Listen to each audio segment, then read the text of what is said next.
And I'm going to extend this now to the biology. And I want to show you the website for free articles and references about what I'm talking about. So you can go there. And I have two announcements before I talk. Okay. Number one, the science I'm going to present can change your life very profoundly. When I first started lecturing, I told people, with this science, you can create the most wonderful life on this planet. And then the people in the audience would look at me and go, your life does not look that good. And I said something like, do as I say, not as I do. But the secret I found out is two. First part is to know, to have the knowledge. But the second part is the most important, and that part is you must actually use the science in your life or it doesn't work. And the truth as I see it from my own life is that if there is a heaven, I think it's here right now. And that's from using my own knowledge in my life. And that's the big point. Okay, and number two is the medical profession does miracles. However, there are great problems in the medical profession. Medicine does miracles with trauma, like if you break something or you got to cut something out or put something back in, they do miracles.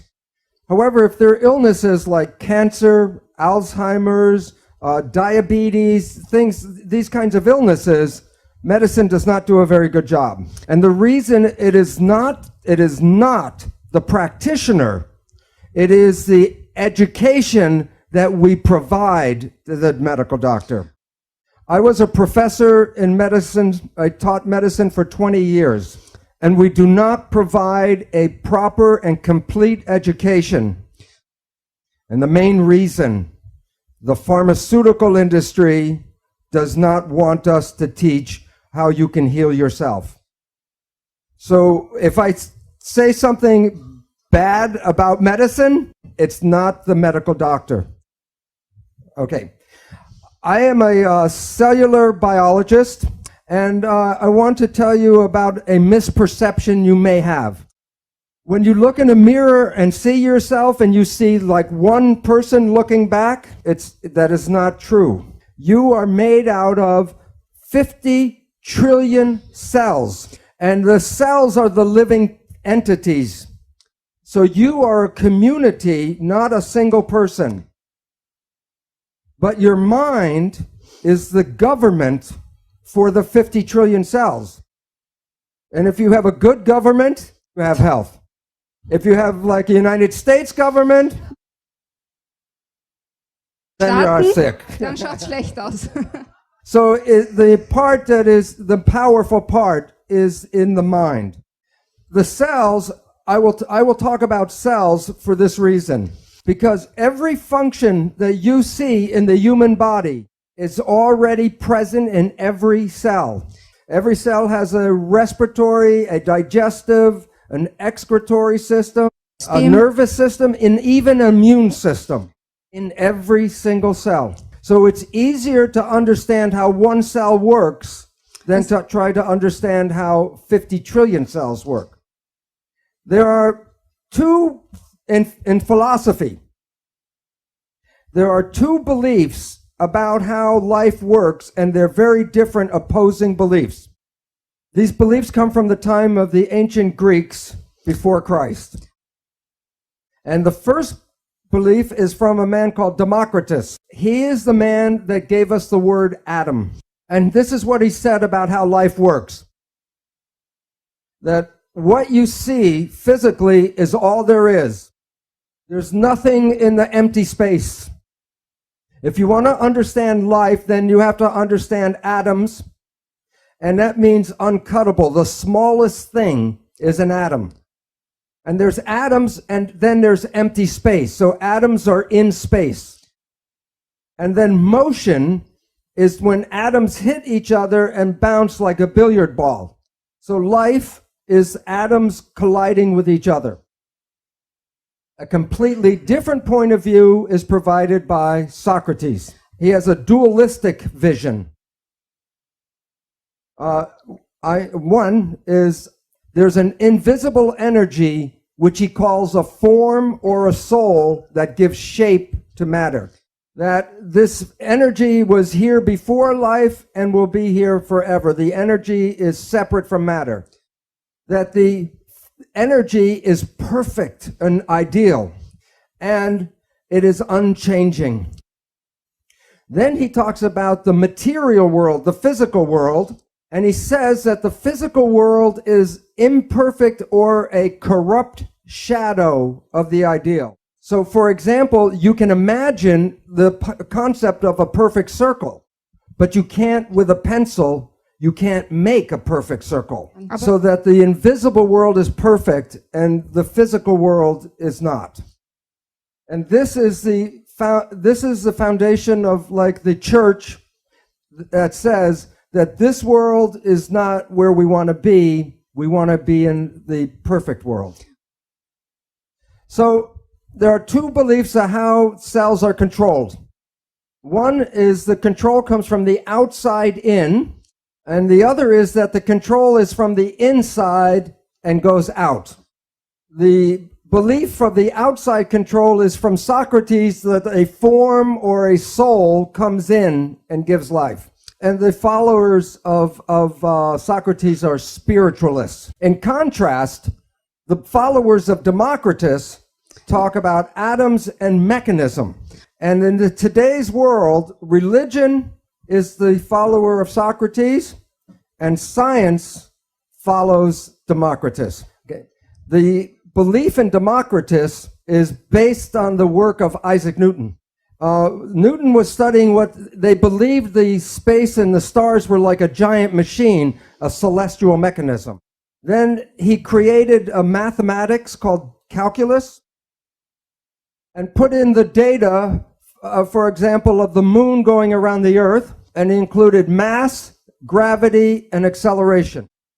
And with his equations, he could predict the accurate movement of the solar system.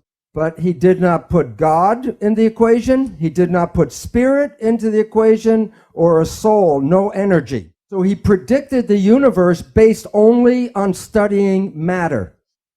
And in conclusion, he said the universe is a machine.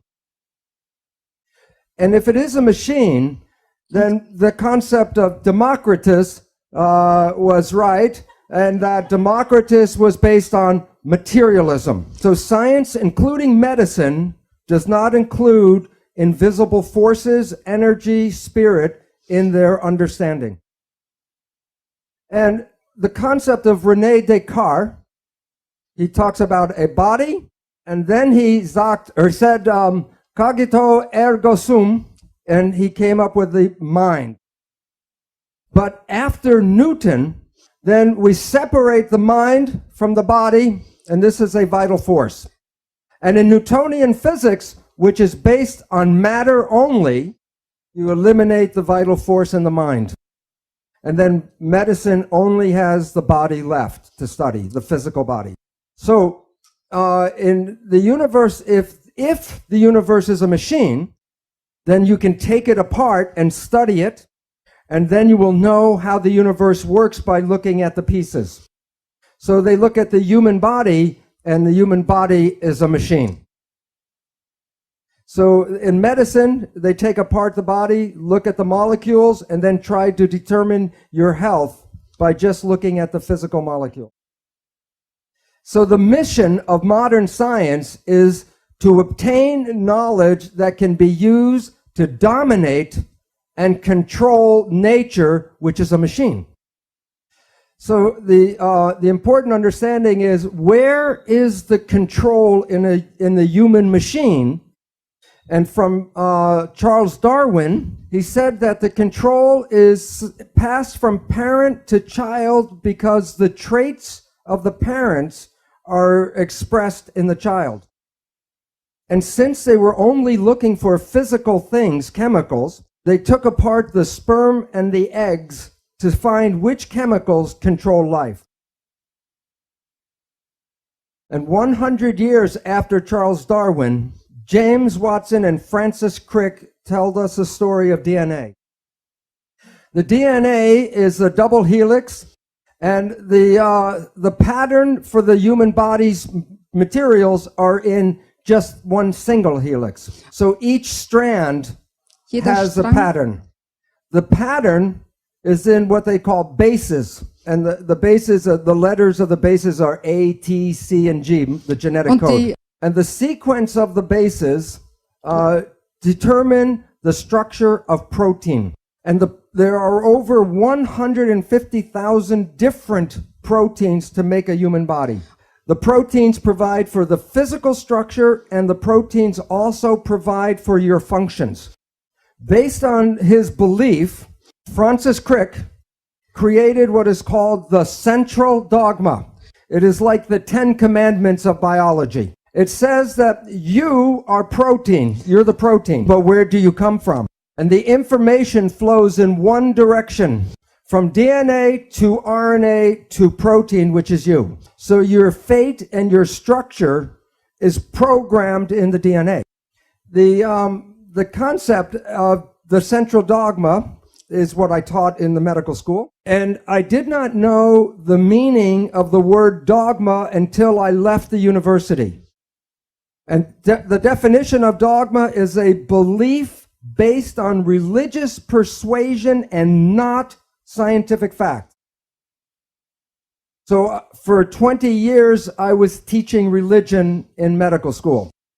The other name for central dogma is the primacy of DNA. And primacy means first cause. So anything about your life, the first cause is DNA. DNA controls life. The genes are DNA. So in this image, were you born that way? It reveals our belief that all of your traits, physical, behavioral, emotional, are all programmed in the DNA. When we were teaching this in the school, we call it genetic determinism. Genes control and determine the character of your life. But you didn't pick the genes you came with. You can't change the genes you came with. So you become a victim of your heredity. If cancer is running in your family or heart disease is running in your family, you believe that you will be a victim of the same disease. So science teaches you that the genes are the controlling device, and that makes you powerless. And when people believe they're powerless, they become irresponsible. But the question is, what kind of belief do we teach in the end? So what we were teaching in medical school is conventional belief that the medical model is that you are a biochemical machine controlled by genes. And the significance of that is, this is based on logic. If a healing profession works in agreement with nature and science, then that healing profession should be a benefit to the patients. But if a healing profession does not understand science and nature, then it may be a detriment to the patient. The leading causes of death in the United States are as follows. Number 3, cancer, with 553,000 people die every year. Number 2 is cardiovascular disease, with 700,000 people die every year. And the leading cause of death is called iatrogenic illness. And what that means is illness due to medical treatment. 784,000 people die every year from medical treatment, not from the disease, but from the treatment of the disease. Over 300,000 people die from prescription drugs. So the belief in the medical model is false. There are 4 assumptions that Greg talked about, but I will talk about 3 of these assumptions and how they relate to the cells and the biology. Assumption number 1 is that the body is a physical machine made out of parts, chemicals, and molecules and atoms, And that's all you need to know. And this is the foundation of Newtonian physics, only studying the material. Assumption number 2, genes control biological expression. And assumption number 3 is that Darwinian evolution provides for the biological world that we have. I will now talk about each one of these in a row and how they relate to biology. The first assumption about Newtonian physics. Okay. Science is like a building with many floors, and the lower floors are the foundation for the floors above. The first floor in science is mathematics. Before Newton could understand the planets and how they move, he had to create differential calculus. From mathematics, then we go to physics. So Newton took us from math to physics. The study of matter leads to the study of chemistry. There are different kinds of chemistry till you get to biological chemistry, biochemistry, which then leads to biology. And then from biology, we go to psychology. There's a law involved here. If a science on a lower floor changes its belief, all the other sciences above must accommodate that. So in physics, the one that we are using in medicine is Newtonian physics. And so we want to understand how the cells work. We must understand mechanisms.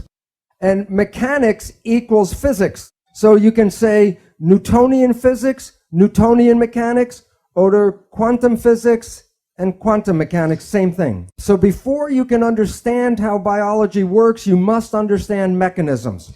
That the physics that we talked about, Newtonian physics, said that the universe is a machine made out of matter. But in 1925, quantum physics said, no, the universe is made out of energy. So when we talk about energy energy is like waves in the water. That is, in fact, actually energy moving through water. So this is the actual shape of energy waves going through space. The question is, when two waves are coming toward each other, what happens when they meet?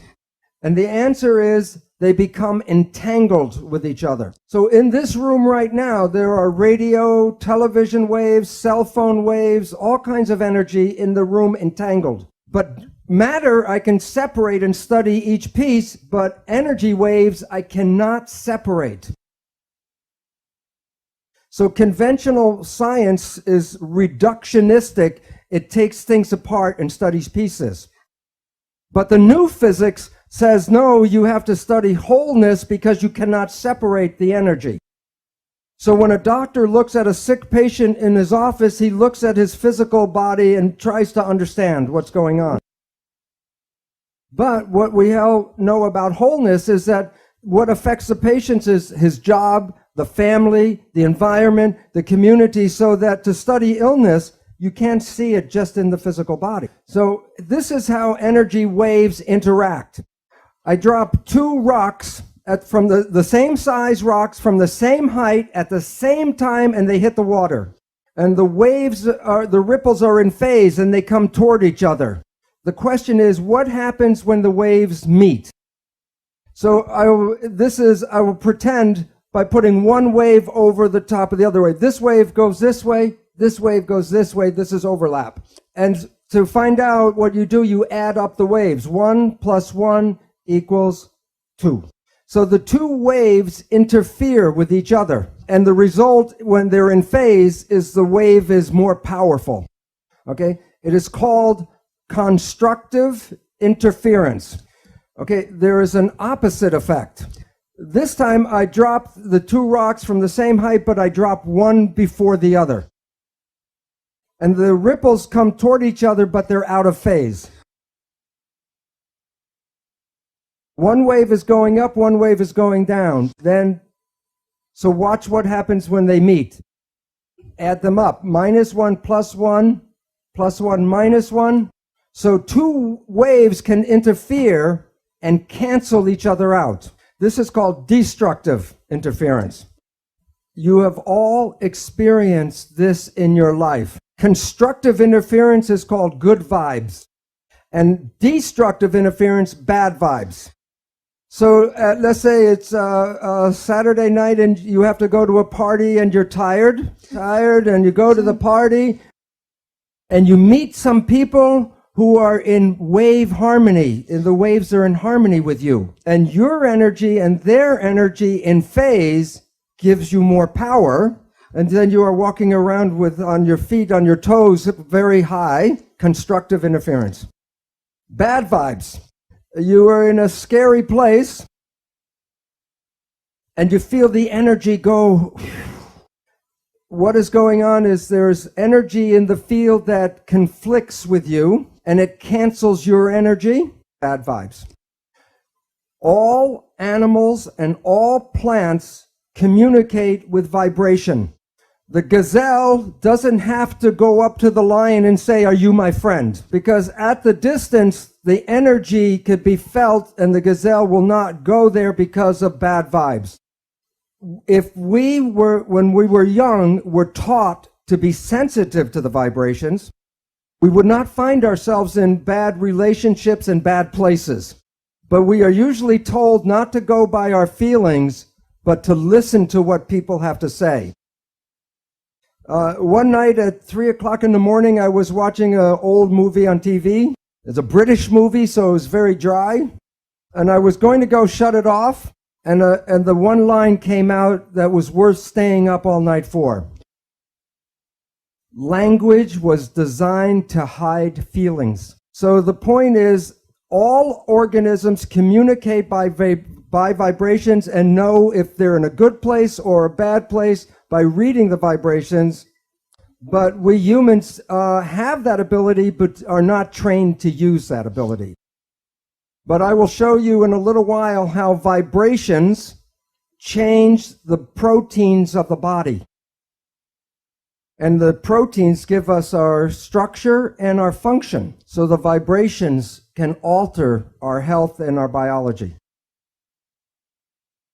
This is a picture of a gold atom. And while you can see it in the electron microscope, if I give you a camera to fly through the atom and take pictures from one side to the other side, when you come back and develop the pictures, there will be nothing on the pictures. And the reason is this is the atom that Greg said, this is the atom we studied in school. I studied and taught this atom in school. And this is the picture of the quantum atom. So the relevance is, why, if an atom is invisible, I cannot put my hand through the table? Well, this is a picture of a tornado. And I say, drive your car 150 kilometers per hour straight here. Will the car go through the tornado, yes or no? It would be like hitting a stone wall. The car will be smashed by hitting the tornado. And yet you can see the tornado, so you say it's physical. But if you take the dirt and the dust out, and you then drive across the field at 150 kilometers per hour right here, it would be like a clear day, and then you would hit like a stone wall. And the reason is that there's a force field, and you can't go through that force. And atoms are miniature tornadoes. So when we talk about the atom in a textbook, we have the nucleus and the electrons in shells. The protons are positive and the electrons are negative. And every atom has an equal number of protons and electrons. So every atom is neutral. However, the electrons are not equally distributed. So that on this side of the atom, it's more negative, and this side more positive. So if I break a voltmeter and read here is negative, if I take the voltmeter and read here is positive. But instead of moving the voltmeter from negative and then move it here as positive, all atoms are spinning all the time. So as this atom is spinning, then I put a voltmeter, and one side red is positive and negative, red and blue. So you are watching the waves of positive and negative, and I record them. And then when you look at the character of the atom, you see the character is a wave. So atoms are, in physics, in today's physics, they study the electrical activity of atoms. When you and I went to school, we studied the physical character of the atom, the mass and the weight. And today, physics studies the vibration, not the physical. So that all atoms create waves. So that the picture of the atom is like the waves with the atom in the center. So when we want to study atoms, when you use Newtonian physics, you study two particles hitting each other like billiard balls. But in quantum physics, we don't study the particles, because in quantum physics, we study the waves. And we study how the waves interact, interference. So there's constructive and destructive interference between atoms. All of the waves together is called the field. So you're made out of atoms, but you also are the field. So you are connected to everything because you can't separate waves. This is a new technology showing you pictures of atoms and electrons. And a scientist can manipulate and make a corral out of the atoms. And trapped in this corral are two electrons. And you can see the waves in the electron microscope picture from the atoms. These are the waves. And then you can see where the waves of one atom and the waves of the other atom interact and interference. So the new physics says, don't look at for particles, talk about the field and the waves. This is from Scientific American, but it's not the title I'm interested in. It's a subtitle. And the relevance is this. Are you made out of atoms and molecules, yes or no? Because if you are, then you are giving off light and energy, and you are absorbing light and energy. So while you see yourself as a physical entity, in the new physics, you are energy waves interacting with each other in the room right now. In the old days, this was the only color picture in my chemistry textbook. And it's the spectrum of emission for each element in the periodic table. There are different frequencies for each atom. What's interesting is in medicine, we don't study energy. The reason is the drug companies sell chemicals, they don't sell energy. So interesting is that every element has its own vibrational frequency. And the newest technology in medicine was designed by physicists. CAT scan, MRI, sonogram. And what's interesting is the physicists designed the machine, and what you're reading are the vibrations of the cells in the tissues, and the specific vibrations can tell you if the cells are in health or disease. But medical doctors don't understand the nature of energy. So they will use this as a map to find where a cancer is. And then use a scalpel and cut out the cancer. But remember, all atoms give off energy and all atoms absorb energy. And when two energies interfere, you can change the power from zero, from destructive, to increase the power, constructive interference. So instead of using a scalpel to cut out a cancer, you should be able to put energy into this cancer and cause the cancer to go away.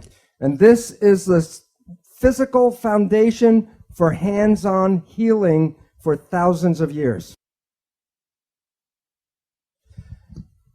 This is a simple experiment I did at my home for cheap. I took a piece of iron and a file and filed it and made iron dust. And I put the iron filings in a salt shaker and sprinkled them on the paper. Every time I sprinkle it, I get a random pile. So if I throw this away and do it again, I get a random pile. But the next experiment, more expensive, I buy a magnet. Now I sprinkle the filings, and what do I get? I get the magnetic field shaped by the filings. And the significance is very important. The filings without the magnetic field are random, but when I put the field in, the field shapes matter. And the significance is by Albert Einstein. I'll make a quote from Albert Einstein. The field is the sole governing agency of the particle. And so that the energy invisible fields shape matter. Can you explain the pattern of the iron filings if you do not understand the field? Yes or no? No. Can you understand the pattern of my cells in health and disease if you don't understand the field? So this is why medicine has failed, because it wants to understand the structure of health and disease, but does not include the field in its understanding. And so the field is the sole governing agency of matter. Particles are matter. So your life, your physical life, is controlled by the field, and that's from Albert Einstein. So that our understanding of physics says that medicine does not understand disease because it only focuses on the particles and on matter. So Newtonian physics said study only the body. And quantum physics says no. Quantum physics says matter and energy are connected. The new physics, we bring the mind, which is energy, back to the body. And the relevance is just from what Albert Einstein said. So the mind is the field, and it gives shape to the body. So what you are believing and what you are thinking changes your body. So when we see people, like if I look at the audience or you see us, we see people as physical particles and machines. But that's an illusion, because what we are interacting waves. That's why one person can affect another person just by being in the field. So we go back to science and we say, this is not correct.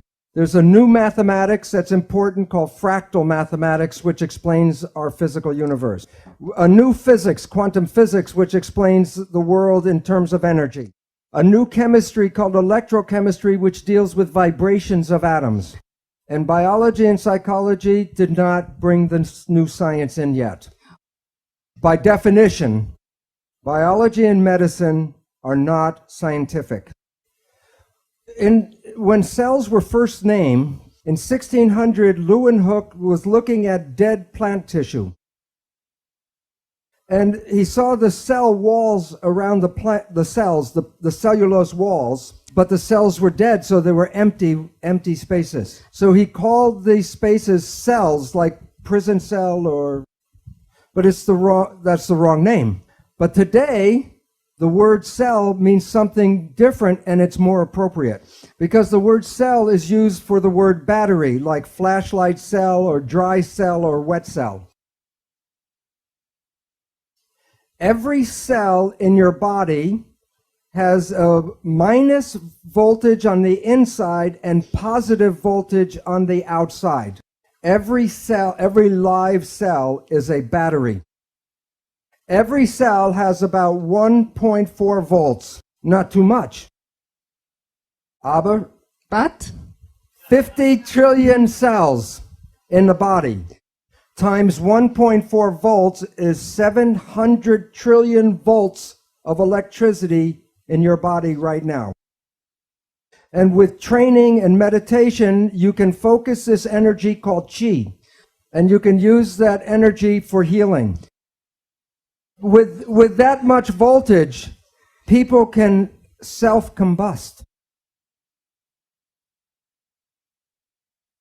Assumption number one, false. All right. Assumption number two, genes control biology. In the textbooks, they talk about the nucleus controlling the cell. And that's in today's textbooks, in grammar school through medical school. And the nucleus has the DNA, and the DNA is believed to be the control. As I said before, every function in your body is already present in every cell. So where you have an organ in your body, the cell has an organelle, which means miniature organ. So the textbooks talk about the nucleus is equal to the brain. Watch. If you remove the brain from an organism, the organism dies. But if you remove a nucleus from the cell lives and the behavior is unaffected. Some cells can live 2 or more months with no genes, and they carry out all of their normal functions. So enucleation is not removing the brain. So the nucleus is not the brain. But the nucleus does something. When you take out a nucleus, the cell cannot reproduce its parts or itself. So the nucleus is not the brain. The nucleus is the gonad. Since science is a male business, and since men think with this organ, they made it the brain of the cell. The nucleus does not control the cell. The nucleus is reproduction of the parts. But we went and looked for to find all of the genes that make up a human. And the Human Genome Project was going to be the last biology project. Because once we knew all of the genes, then we would be able to control anything in a human being. It takes one gene to make a protein. There are 150,000 different proteins. How many genes do you need? 150,000. How many genes did we find in the Human Genome Project? 23,000. There's a problem. There are not enough genes to make a human being. So what is wrong is our belief. We are completely wrong about our belief that genes control life. So genes do not control life. The fact. So assumption number 2, false. Wrong. Wrong. Good. I'm learning. In my research, 40 years ago, I started working with stem cells. People think that stem cells are something new. But I learned very many things from the stem cells. The secret of life I learned from stem cells. Right now, in every one of you, you have stem cells throughout your entire body. And these stem cells can replace any tissue or organ in your body.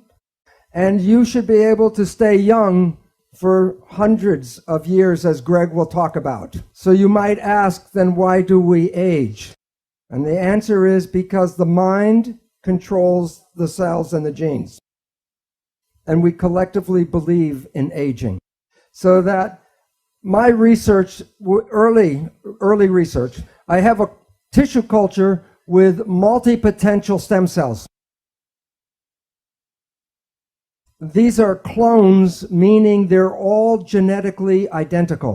In my experiment, I take a group of cells, so I take this group of cells and put it into another petri dish with a different environment, environment A. And environment A, the conditions of the medium, the stem cells form muscle. But I could go back and take the very same genetically identical cells and put them into culture dish with environment B, and the cells form bone. Or I could go and take the very same cells and put them in culture dish C with a different environment, and the cells form fat. What controls the fate of the cell? The environment. They were genetically identical, only the environment was different. So I published this work in 1977, and it's a fine structural analysis of normal and modulated cells in myogenic culture. It sounds like Latin, but it sounds like Latin, and so science is like the church, so you can't understand what I'm talking about. But what is the meaning? Is that this is the first scientific report that I made, how the environment controls the fate of your cells. And I use the word modulated, meaning altered, because there was no other word. My colleagues were not interested in this work because they were interested in the human genome.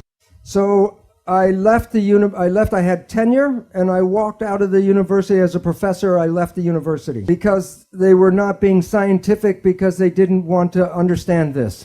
So I end up at a better university, the Stanford University Medical School.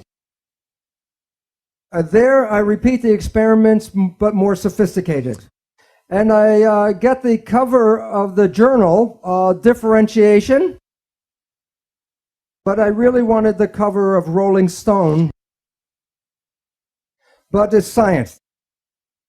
So after I do this, again, the scientists were not interested. So I left the university for the second time. And I write my book on the biology of how cells work.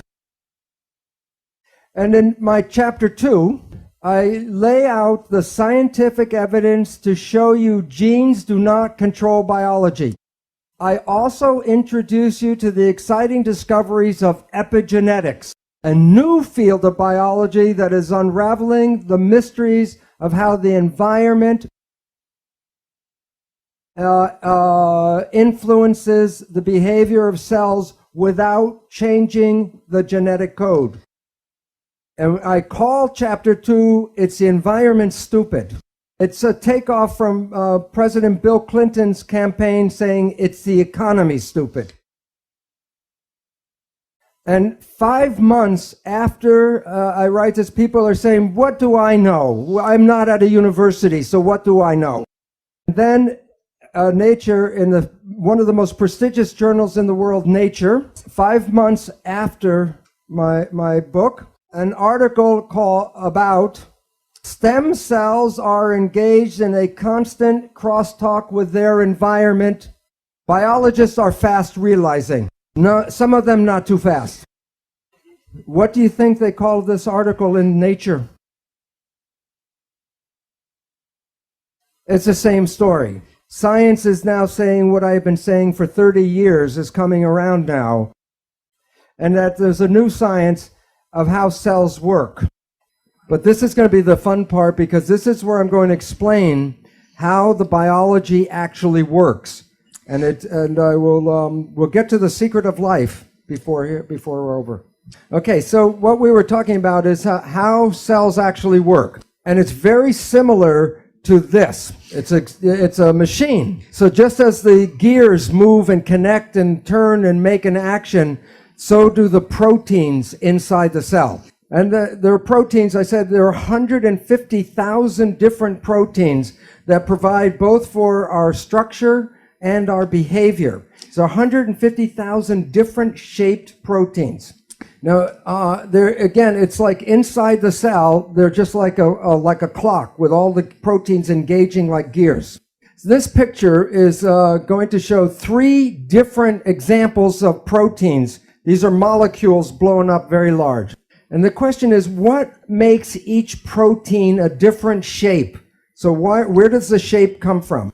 And is underneath the skin, there's a backbone inside each protein, a backbone. And just like a backbone gives you your shape, or you can change your shape, so does a protein.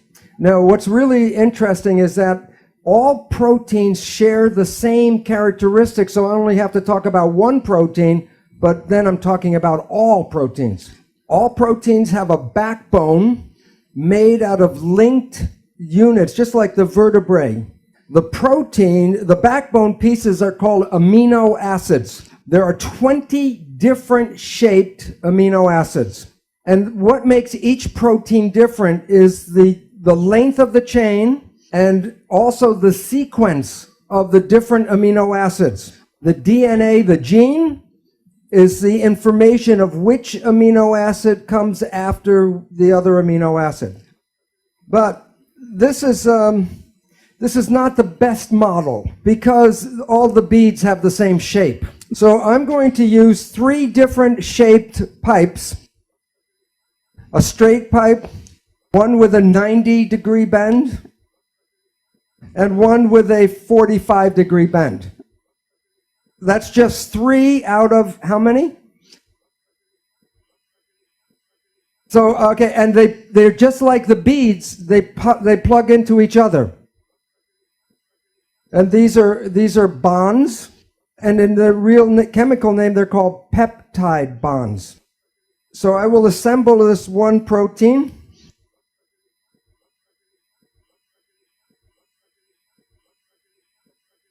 And now you can see that the sequence gives a rigid backbone. And one quick question. If I take this apart and put it back together again in a different sequence, will I get the same shape? No. So good, because that means what's the point is that every protein has a unique sequence. So how does it work? Let's go to this picture. Can you in your mind see them moving? Okay, now replace the gears with protein. Okay.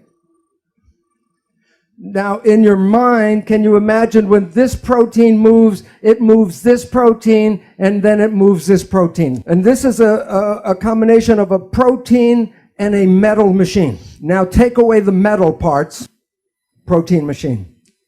Now, there are different groups of proteins. When they move, they make different functions. And the proteins are called pathways. Okay, so there's respiratory pathway, a digestion pathway, muscle contraction pathway. Okay, so inside every cell are protein gears. When they move, they make functions. And most students in medicine or science or complementary medicine study this protein system called the Krebs cycles. Anybody knows the Krebs cycle? And these are protein gears that when they engage, create the function of the Krebs cycle. Okay, now are you ready for the secret of life? Okay, before I tell you the secret, I want you to know the sky is not going to open up and the light come in here. It's not such a big secret. Like a backbone, you can twist and flex and change the shape. So I will show you 2 shapes and ask you which shape is more stable, 1 or 2. And you can't answer the question because I leave out one fact. Okay, the yellow pipe are both negatively charged. 1, or this is 2. 1, which one? This one. Yeah, because the 2 negative charges, they repel each other. Okay, now the secret. There's a protein, and then there's something called a signal. The signal can be a chemical, like a drug, a hormone, a growth factor. Or a signal can be a vibrational wave. But I'll use the chemical one because you can see it. Now here's this is negative, the yellow. Okay, and this is positive charge, but more positive charge than this has negative charge. Okay? This comes like this, and when it gets near the protein, it will bind. What's the charge at this end? Yeah, and the charge here? Is this more stable or is this one more stable? What did it do? It changed shape? It moves. Movement is where life comes from. When proteins change shape, they create behavior. Now, if the signal comes off, what does the protein do? It moves back. So that you are made out of proteins, that gives you the structure, but the movement is the protein plus the signal. So if you are dead and you still have your protein body, what's missing? The signal. Okay, so in this protein gears, and each protein is like a lock, and the signal is like a key. And there's a different signal for different protein. When the signal moves and binds to the protein, behavior. When the signal is not there, no behavior. If you want the behavior to go again, what do you have to do? The signal. Another signal, and then protein goes again. Your body will move when the signals come, will stop when the signals are not there. So these are, again, the three different proteins, and these are actual molecular studies of how the protein moves. With signal 1, with signal 2, signal 3. And this is the behavior of protein. Now, in medicine, the signals are always indicated to be physical chemical because medicine is Newtonian. So all signals must be matter. Recently, physicists are looking at protein movement. And this is a paper in the journal Nature. And these two authors, Popfristic and Goodman, were studying how proteins move, the behavior. And they wanted to predict the movement. So like Newton, when he predicted the movement of the planet, they used Newtonian physics, a Newtonian equation, to predict the movement. It didn't work. And this is a review of this paper. And this chemist, physical chemist, writes, the most pressing question raised by Popfristic and Goodman, when will chemistry textbooks begin to serve as aids rather than barriers to this enriched quantum mechanical perspective on how molecular turnstiles move? Because when they use quantum physics to study the movement, they were able to accurately predict the movement. So the most important conclusion is the subtitle of the article. What are the forces that control the twisting and folding of molecules into complex shapes? Don't look for the answers in your organic chemistry textbook. The reason why this is important is that medicine is based on organic chemistry. And the answers to how life works are not in the book. In a more recent one, this concept of materialism, matter only, Bosch. Okay, this is a more recent paper just a few months ago, and how they control biological functions.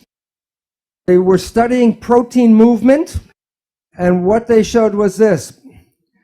It acted as a quantum mechanical machine. And if they shine a light on the protein, when the waves were in phase,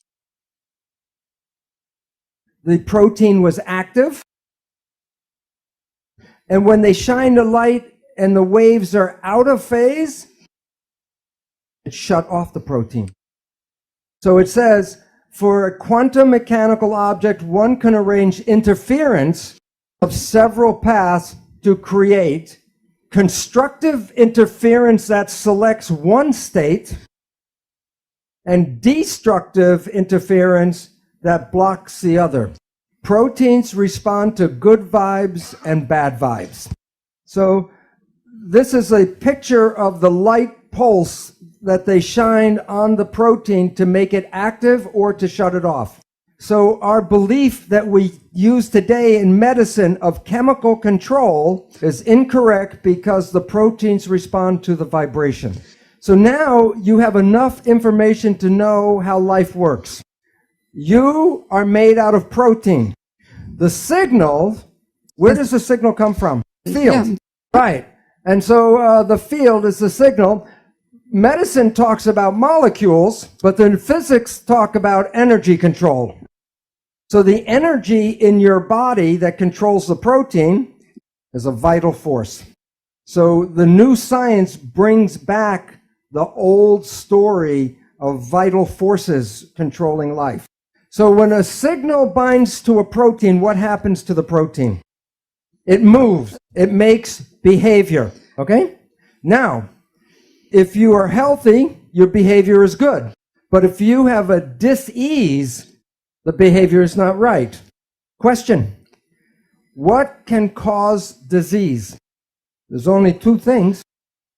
Either the protein is bad or the signal is bad. Now, look, people with bad proteins got them from birth defects, because if you were born with defective genes and the genes make the protein, then the protein is defective.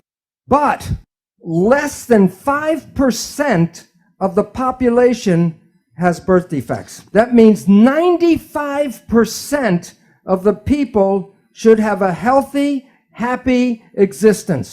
But if you were one of the healthy people and now you are sick, what would cause the problem? All right. There are only 3 ways to mess up the signal. 1, trauma. So if I fall off the stage and wrench my back, the signal is interfered with. Number 2, toxins.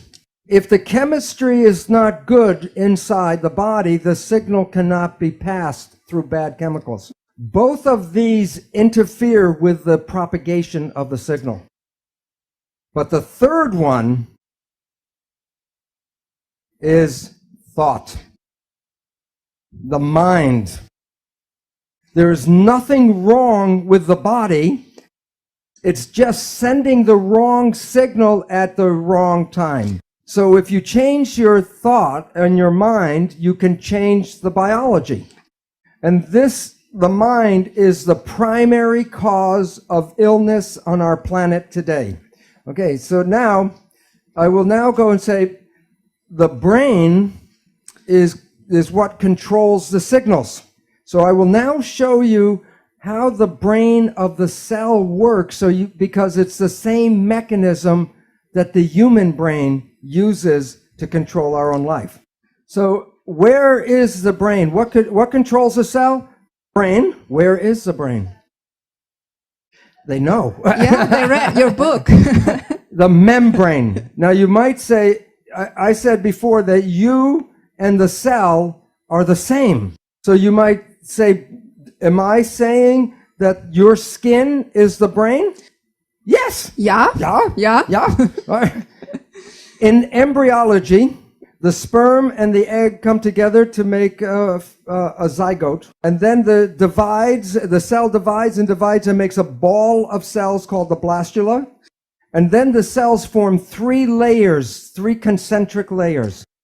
The outer layer is called ectoderm, the middle one is called mesoderm, and the inner one is endoderm. Each layer gives rise to specific tissues and organs.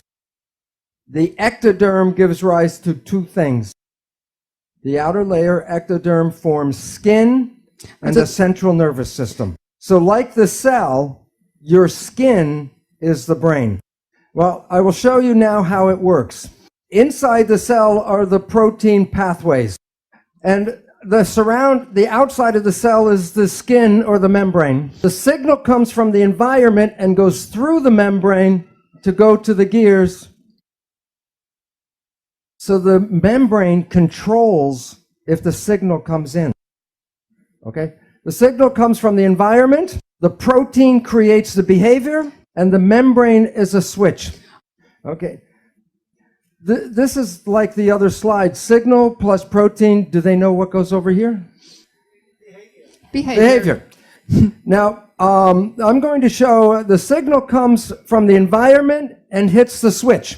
Then the switch sends a signal into the cell to the protein to make behavior. So the switch controls the signal coming in. There are over 100,000 switches on the cell at any time, but all switches are about the same. It does 2 things. One, it reads the primary signal, and then the switch 2 sends a secondary signal into the protein. So there are two parts to the switch. In the skin are receptor proteins, and receptor means receiver. Okay. Do you have receptors Habt in ihr your Empfänger? body? Name the big ones. The eyes, No. nose, ears, mouth. Okay. What's the point? All of your receptors are built into the skin. And these receptors read the signals from the environment. So it's just the same as a cell. This is a simple, like eye or ear or nose. The receptor has an antenna, responds to the vibration signals from the environment. What happens when a signal binds to a protein? What happens to the protein? passiert? The protein moves. So there's two states to a protein, before the signal and after the signals, two different shapes.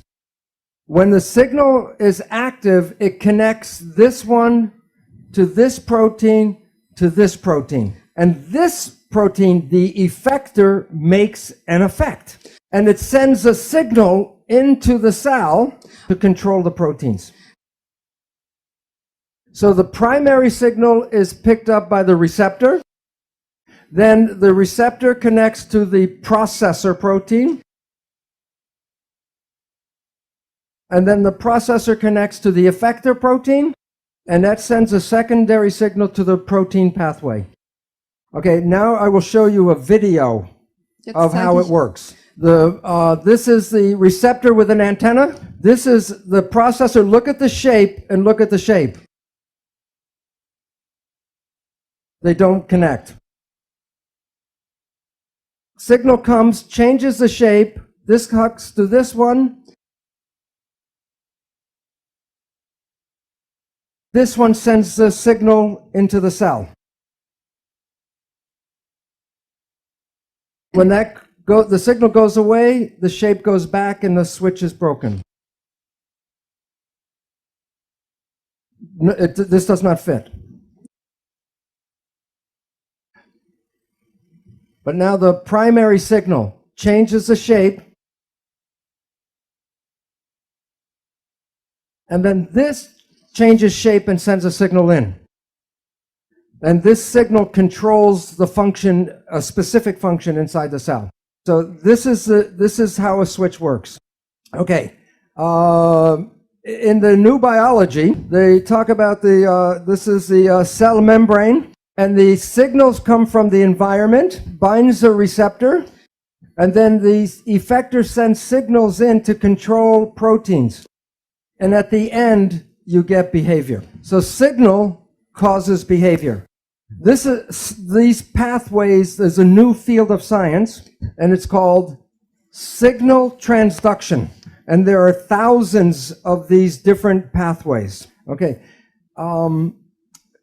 The name of the protein in science talk is complicated. It's called a receptor effector integral membrane protein complex. But I will show you there was a name for this switch for over 1,000 years. And I'll use the definition and then I'll show you the word. The function of the receptor is awareness of the environment. Like eyes, ears, nose, gives you awareness of what's going on. The function of the effector is to send a physical signal into the cell, or I'll call it a physical sensation. So the definition of the switch is awareness of the environment through a physical sensation. Now in the dictionary is the word perception. And the definition of perception, awareness of the elements of environment through physical sensation. What is the name of the switch that controls your biology? Perception. And why that's important is that it's you and how you see the world that controls the biology. So conclusion number one, perception controls behavior. And what causes behavior? Yes. Oh, Yeah, and the the physical part. The protein. So the signal The switch controls the protein, which is the behavior. Okay. Now, we did not talk about DNA. When you need a protein in the cell and it's not there, then you need the blueprint, which is the gene. So how does it work? I get very excited because I'm going to show you how a gene works. But before I do that, I want you to know that we have been given misinformation. When people say a gene turned on and a gene turned off, it sounds like the genes make decisions. Here is the simple truth. A gene is a blueprint. So if you go to an architect office and he's working on a blueprint, and you lean over his shoulder and you say, is your blueprint on or off? And he goes, that doesn't make any sense. A blueprint cannot be on or off. It's a blueprint. A gene cannot be on or off. It's a blueprint. The truth is, are you reading the blueprint or are you not reading the blueprint? And the gene does not make that decision. So this is how it works. In the nucleus of the cell are chromosomes. The chromosomes are units of heredity. And the chromosomes are made out of 50% DNA and 50% protein. What does the protein do? And the answer is, for 50 years, we did the experiments. We isolate the DNA and throw away the protein. And some people a few years ago said, 50% is a lot of protein to throw away. What is it doing? And the answer to this question will change civilization. And I'll tell you why, and the answer is because when you understand how the protein works, you understand that you control the genes do not control you. A chromosome is a DNA core with a protein sleeve. Pretend my bare arm is DNA. And I write with a magic marker a genetic code for blue eyes. And I say, can you read the gene for blue eyes? But I say, what does it look like inside the cell? Can you read the gene for blue eyes? If you want to read the gene, what do you have to do first?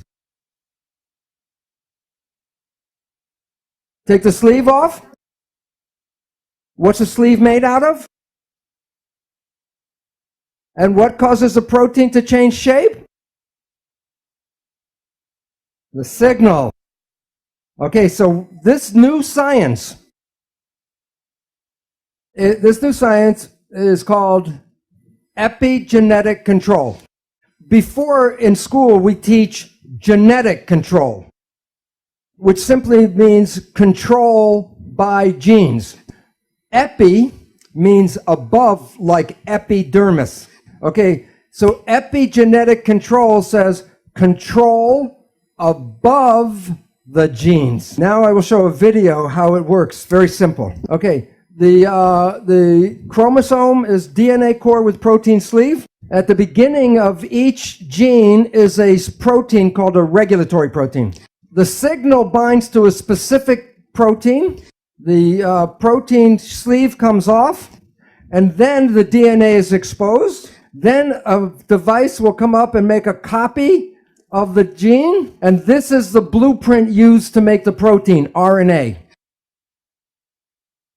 And the signal comes off, and the gene is covered up again. Okay, now watch with fast.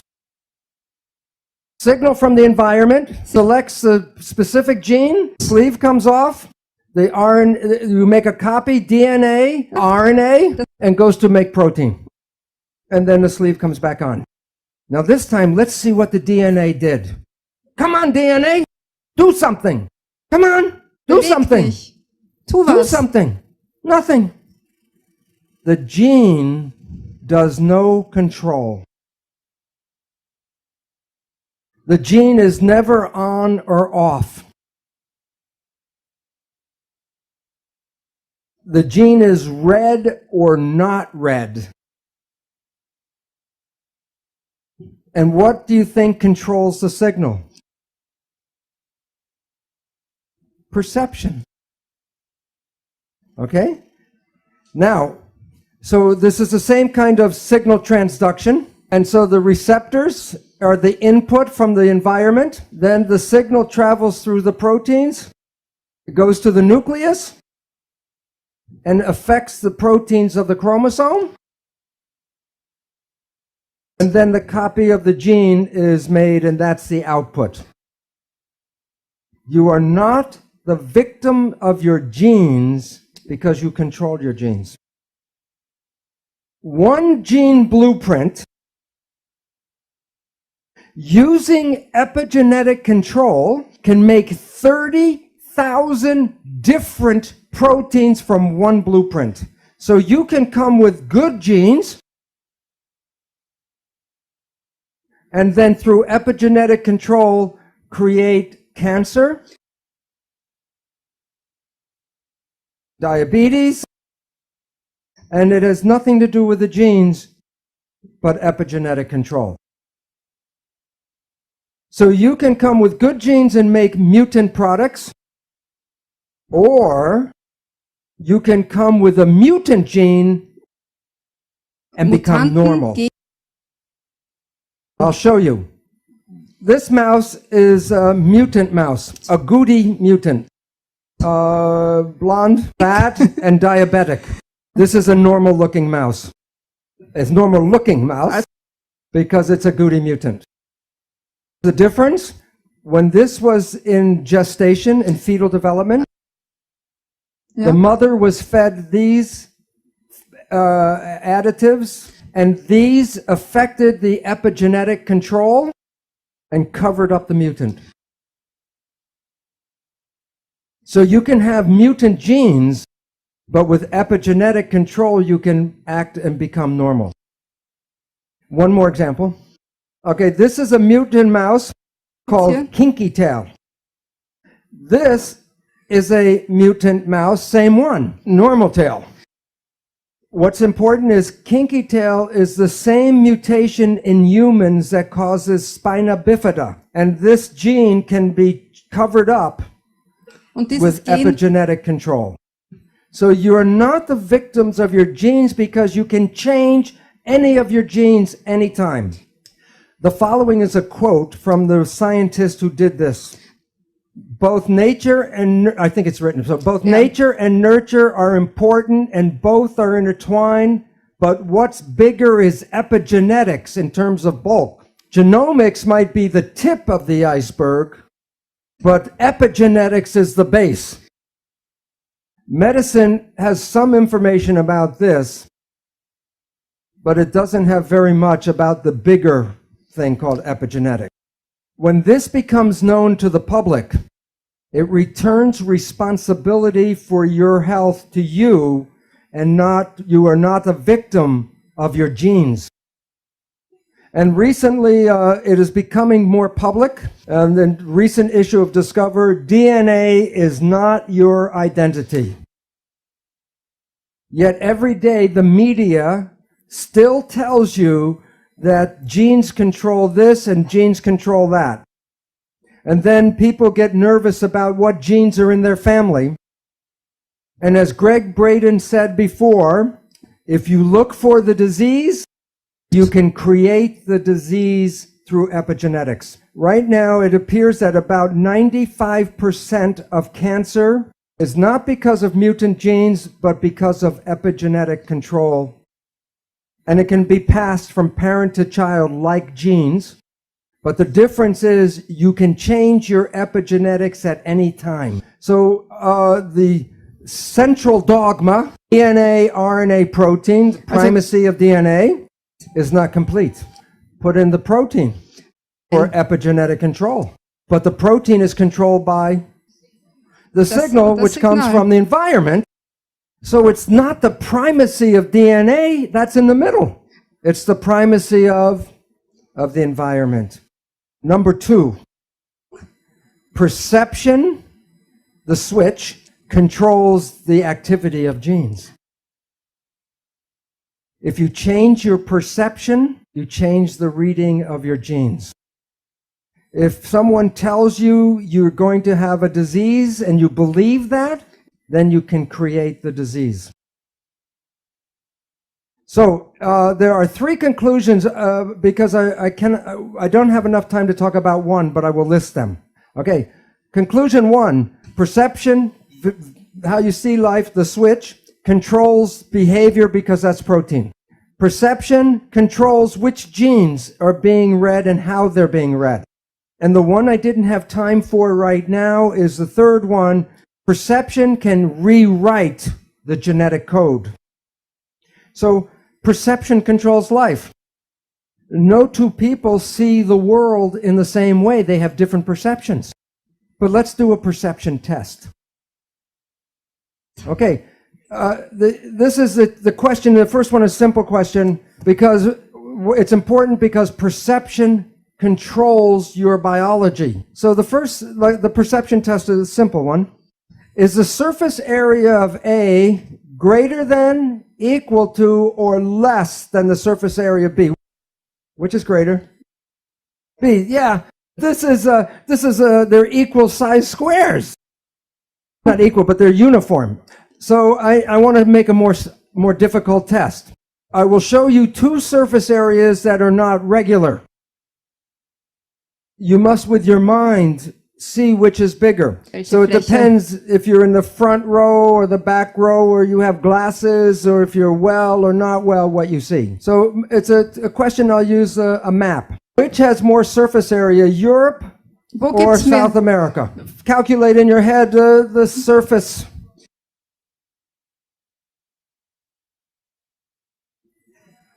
The answer is South America. South America is 2 times larger than Europe. Twice as large. You could see that, right? The map is wrong. This is the Mercator map. It was made by Germans. Where did they put Germany? Deutschland is in the dead center. Isn't the equator the dead center? This map is wrong. You want to see the correct map? It's called the Peters projection map. Which is larger, South America or Europe? The point is that you learn perceptions. And sometimes your perceptions can be right, and sometimes your perceptions can be wrong. Since perception controls biology, and since they can be right or wrong, then it's more accurate to say that belief controls biology. What you believe creates your life on the inside and on the outside. But since our perceptions are sometimes right and they're sometimes wrong, then it's better to call them belief, so that it is belief that controls biology. You're not a victim of your genetics, that you are responsible for what unfolds in your life. Well, we talked about single cells yesterday. Today, I'm going to talk about a community of cells. So when you look at yourself, you're not a single entity, but you are a community of 50 trillion cells. But it's important to understand the word community.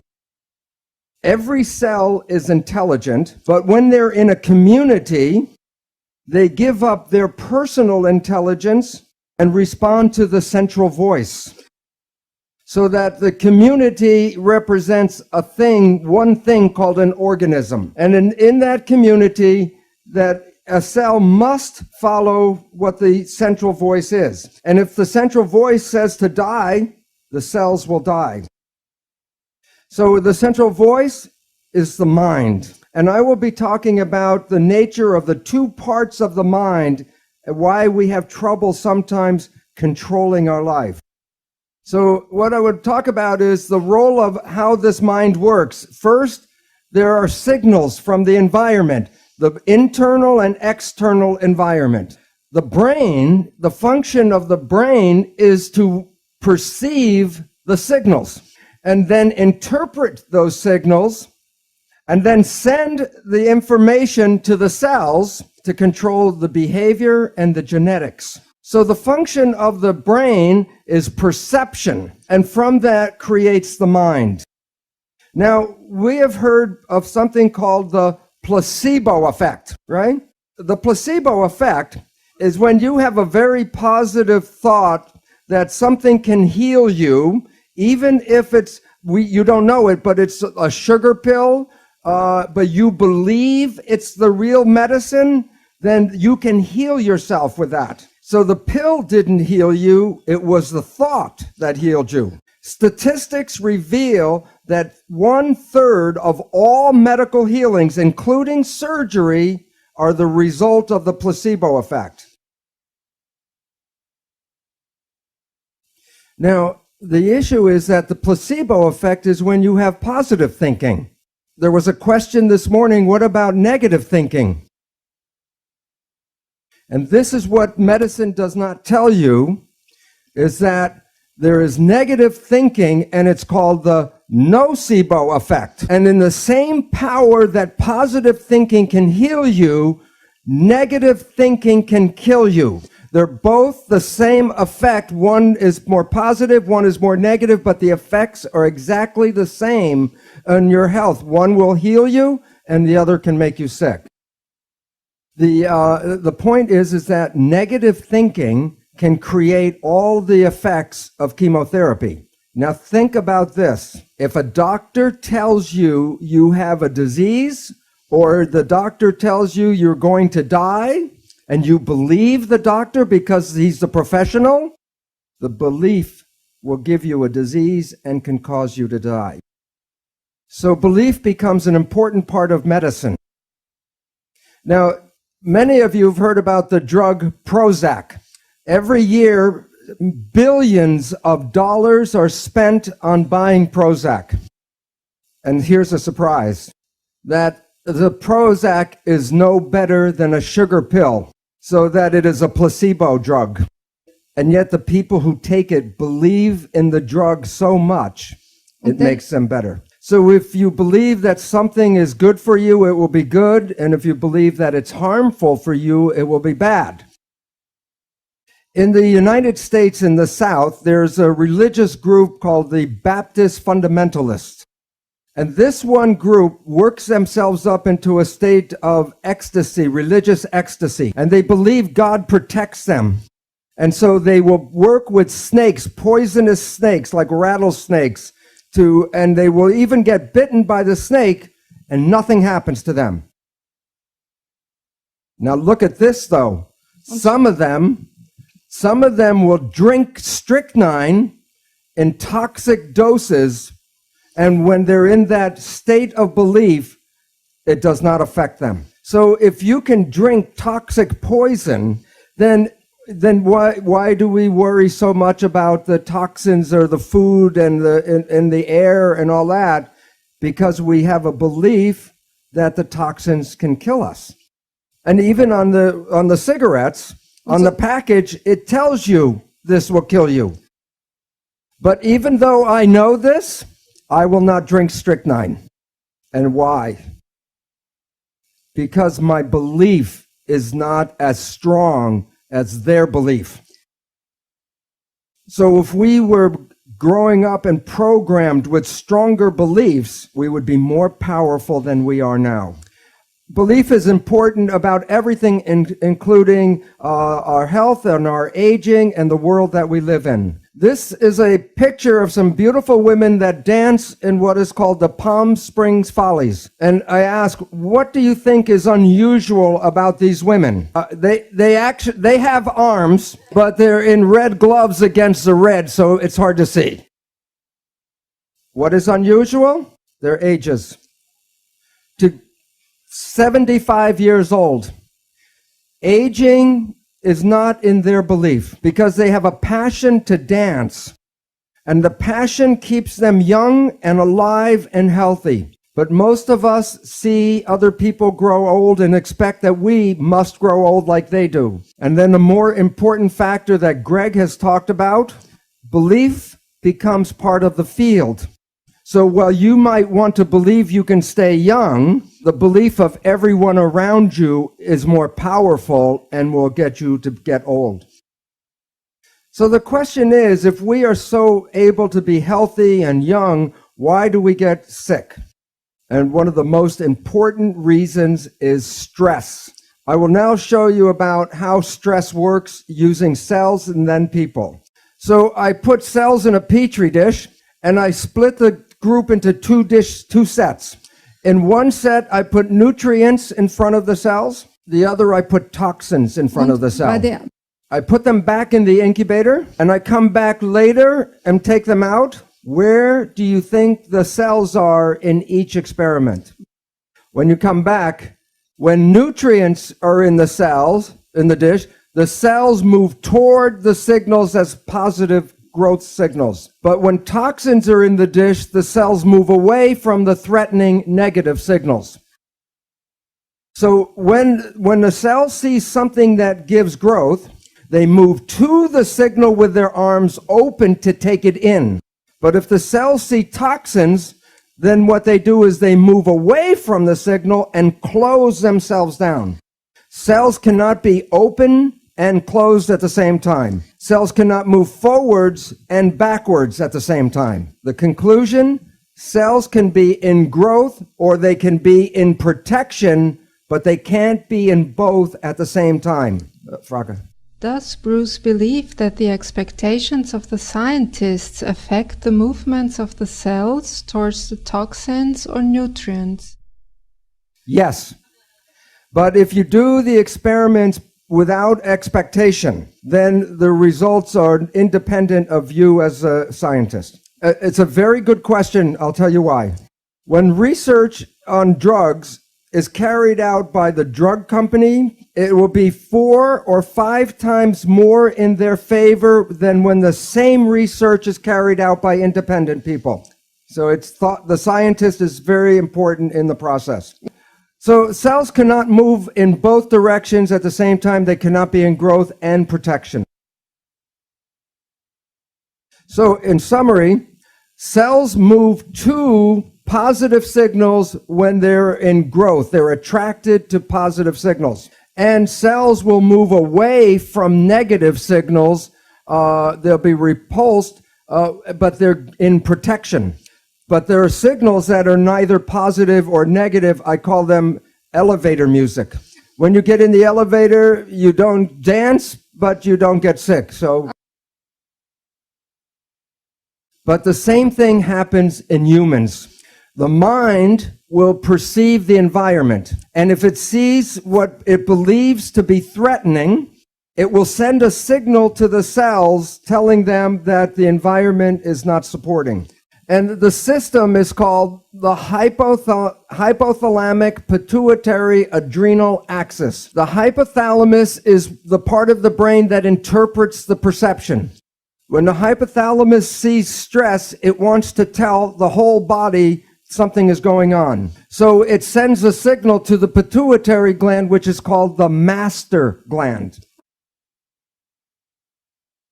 And that gland sends signals to 50 trillion cells. But if it's a threat, it will send the signals to the adrenal glands. And the common understanding of the adrenal glands is fight or flight. Then the adrenal glands release stress hormones to the body. And the first thing the stress hormones do, and I'll make a quote from a physiology textbook. The stress hormones cause the blood to preferentially go to the arms and legs. And why the preference for arms and legs? Right, that's so you can run or fight. But you missed something when I say it that way. If the blood is preferentially going to the arms and legs, where was the blood before it was going to the arms and legs? It was in the viscera. And what's the function of the viscera? Growth, health, maintenance. Gesundheit. Okay, so then logic. If the blood leaves the viscera, what happens to your ability to grow and maintain yourself? Well, it goes down. And the reason is when you're in protection, you shut off growth. So like the single cell, the whole body is in growth or protection, but not both at the same time. Now, some people think of growth from a baby to an adult, but everybody needs to grow every day. Even if you're 100 years old, you need to grow every day. And the reason is that your cells are dying every day. Billions and billions of cells, like the lining of the gut, has to be replaced every 3 days. That's why chemotherapy is very toxic. Because chemotherapy kills dividing cells, whether they're cancer cells or normal cells. That's why people that are on chemotherapy have trouble with digestion, and their hair falls out and doesn't come back, and the skin doesn't grow well. So if your days are filled with stress, then you are putting lots of hormones in your body to direct you for fight or flight. And that is why you start to get sick when you're under stress, because you are not replacing the cells at the normal rate. Okay, now there's another important effect about stress. When the hormones go from the hypothalamus to the pituitary and then to the adrenal gland, it releases the stress hormones. As I said, the stress hormones cause the blood to go from the gut to the periphery because the hormones squeeze the blood vessels in the gut closed. And the function of the stress hormones is to take the energy of the body and get it all to run and fight.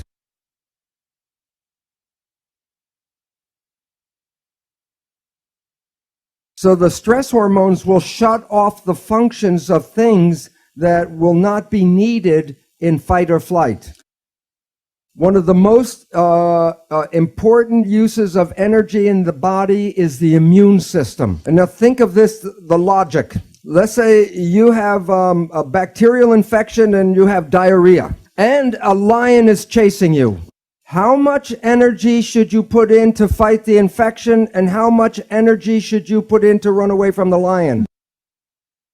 Forget the immune system, because if the lion eats you, then the bacteria are his problem. So the issue is this. Stress hormones shut off the immune system. And the significance is, it's important, is that every one of you right now is infected with almost all of the disease germs that humans have. Right now, if I take a blood sample, I will show you all have viruses and bacteria and parasites. And you might say, well, if I'm infected, then why am I not sick? Because if your immune system is working properly, it will suppress these parasites and germs. But the moment you start to shut off the immune system, then these organisms begin to start growing again. So the idea that you catch a disease is not really true. You already have the disease. And the medical people call these germs and parasites opportunistic organisms. So if you are under stress and you shut off the immune system, then you give these organisms the opportunity to then make the disease. And yet, when we get some of these diseases, we go to the medical doctor and they give us drugs to kill the germs and the bacteria. Well, this is very helpful if the disease is going very quickly. That was not the problem in the first place. The problem was stress that shut off the immune system. So to get healing is, okay, treat the disease, but also treat the stress. Okay, so now we have two problems with stress. It shuts off growth and it shuts off the immune system. There's a third problem, which I call it's adding more stress. It's adding more stress. A third problem. When you are in fight or flight, do you think you use conscious reasoning or reflex behavior? You use reflex behavior. So very important. Listen, the stress hormones, I said before, squeeze the blood vessels in the gut, causing the blood to go to the periphery. But when the stress hormones come into the body, they also go to the brain, and they squeeze the blood vessels in the front of the brain where consciousness is, to push more blood to the back for reflex behavior. That means when you're under stress, you are less intelligent. And for my example, I give you the people of the United States. And the reason is the government knows this. And ever since 9/11, they keep in the media, the newspaper, the television, more stress, and the result is very important. And the importance is this. Since 9/11, every year, the pharmaceutical companies have made 20% more profit every year.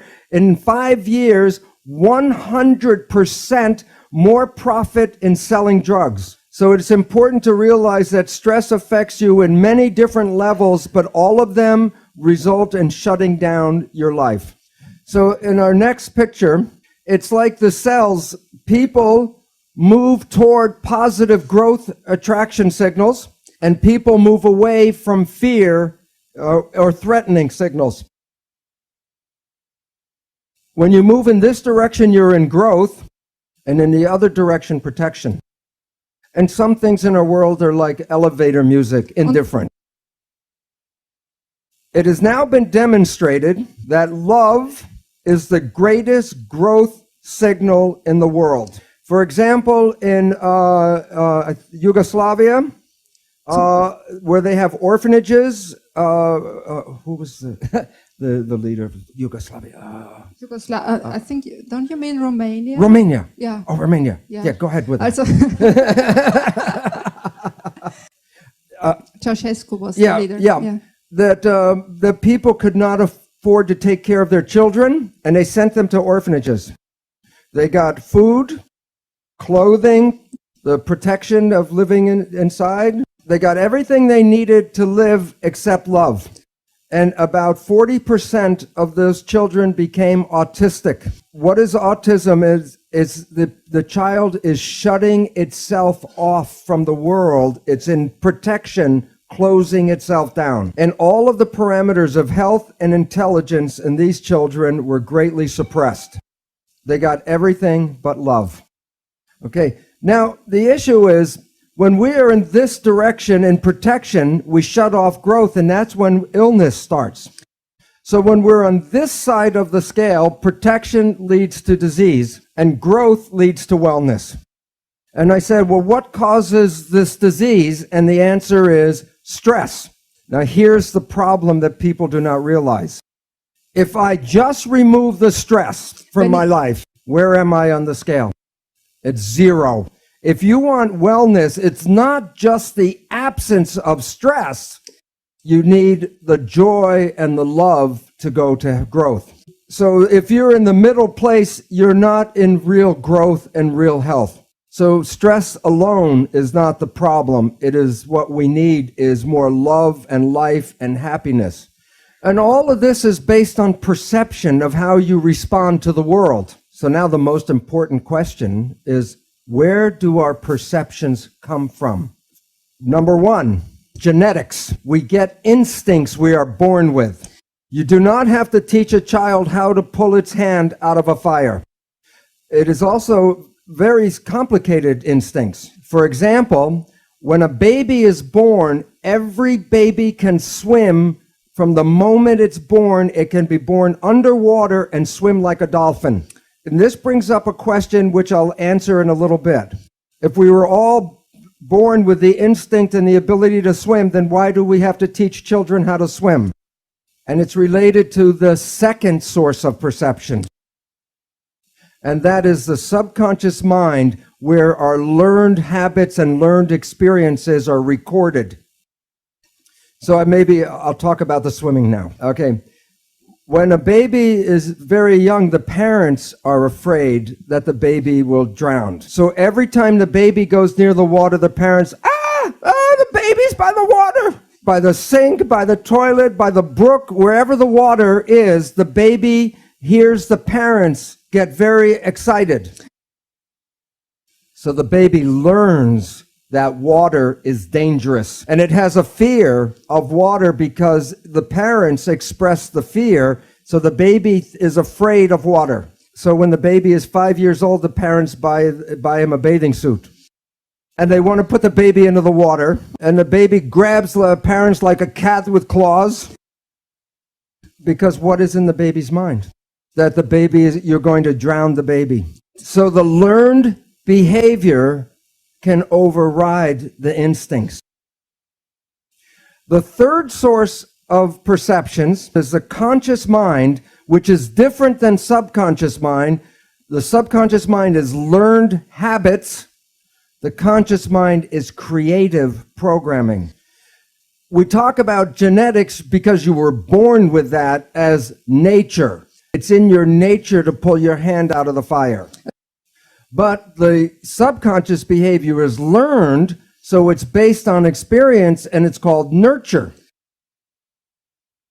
And for 100 years, science says, which is more powerful, nurture or nature? And it's a useless argument, because what's more powerful?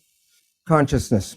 When you are conscious, you can rewrite the instincts, and when you become conscious, you can rewrite the experiences of your life. So that it is important to recognize that what we are not using enough of in our world today is consciousness. And I will describe in a little while how most of our lives, 95% or more of our life, is controlled by the habits of the subconscious mind. Now the question is, in development, what environment shapes fetal development? And the reason why the environment is important, as I showed you in tissue culture, the fate of the cell is controlled by the environment in which the cell lives. Whether it's just one cell or billions of the cells in a fetus, it's still the same response. So the question is, what environment is controlling the development of the fetus? You know what? Mama? The mom? Absolutely. The mother's environment shapes the fetal environment. When a woman is having a baby and she visits an obstetrician, the obstetrician asks mainly 3 questions. Are you eating well? Are you taking vitamins and minerals? Are you getting exercise? Why so few questions? And the answer is this. Medicine believes the fetus is controlled by the genes, genetic determination. And so therefore, the development of the baby has nothing to do with the mother. And so therefore, the mother's only role is to feed the baby.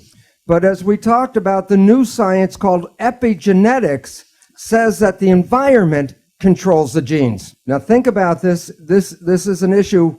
Is there more in the mother's blood than just nutrition? Yes, emotions, the chemistry of emotions, the stress hormones, and all the other factors that control the mother's body also go into the placenta and affect the fetus. If the mother is happy, the chemistry of happiness makes the baby happy. If the mother is stressed or angry, the baby is stressed and angry.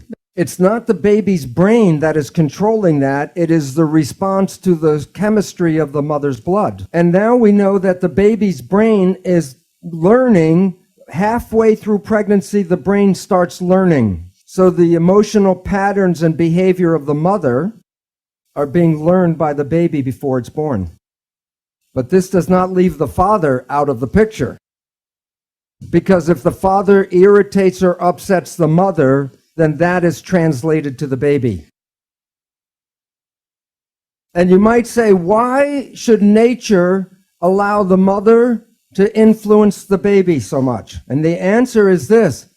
When the baby is born, it will live in the environment that the mother experiences. So the mother is nature's Head Start program. It prepares the baby for the world that is present when that baby is born. And that the influence of the mother and the chemistry of her blood influence the genetics of the child. So for example, the experiences of the mother during World War II, and this is in the Netherlands, a scientific study, when there was not enough food and people were in starvation, the influence of the starvation on the mother was passed to and affected the genetics of the child. And when the child grew up and had her own baby, it passed the influence of starvation onto the next generation. In science, it's called the grandmother effect, that the grandmother is influencing 2 generations. As I mentioned, medicine has said that all the development is just controlled by the genes of the baby, and that the brain and the nervous system of the fetus doesn't really work until just near birth. This is now proven to be totally wrong. That the baby, as I mentioned, is learning by midway through pregnancy. It's learning now. So if the father talks to the baby through the abdominal wall, the baby will learn the voice of the father. And when the baby is born and the father says any words, the baby will know which one the father is.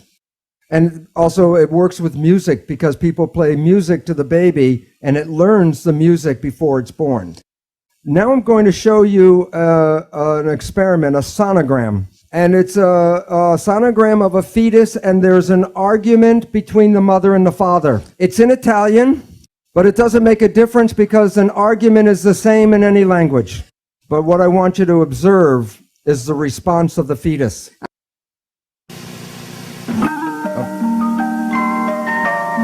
Basta! Mi hai stufato! Non ti sopporto più! Insomma, basta! Quando un bambino nasce, Watch it ha già again. un passato. Schau, das Siete heißt voi. nochmal an. Non dimenticatelo, perché 9 mesi valgono una vita.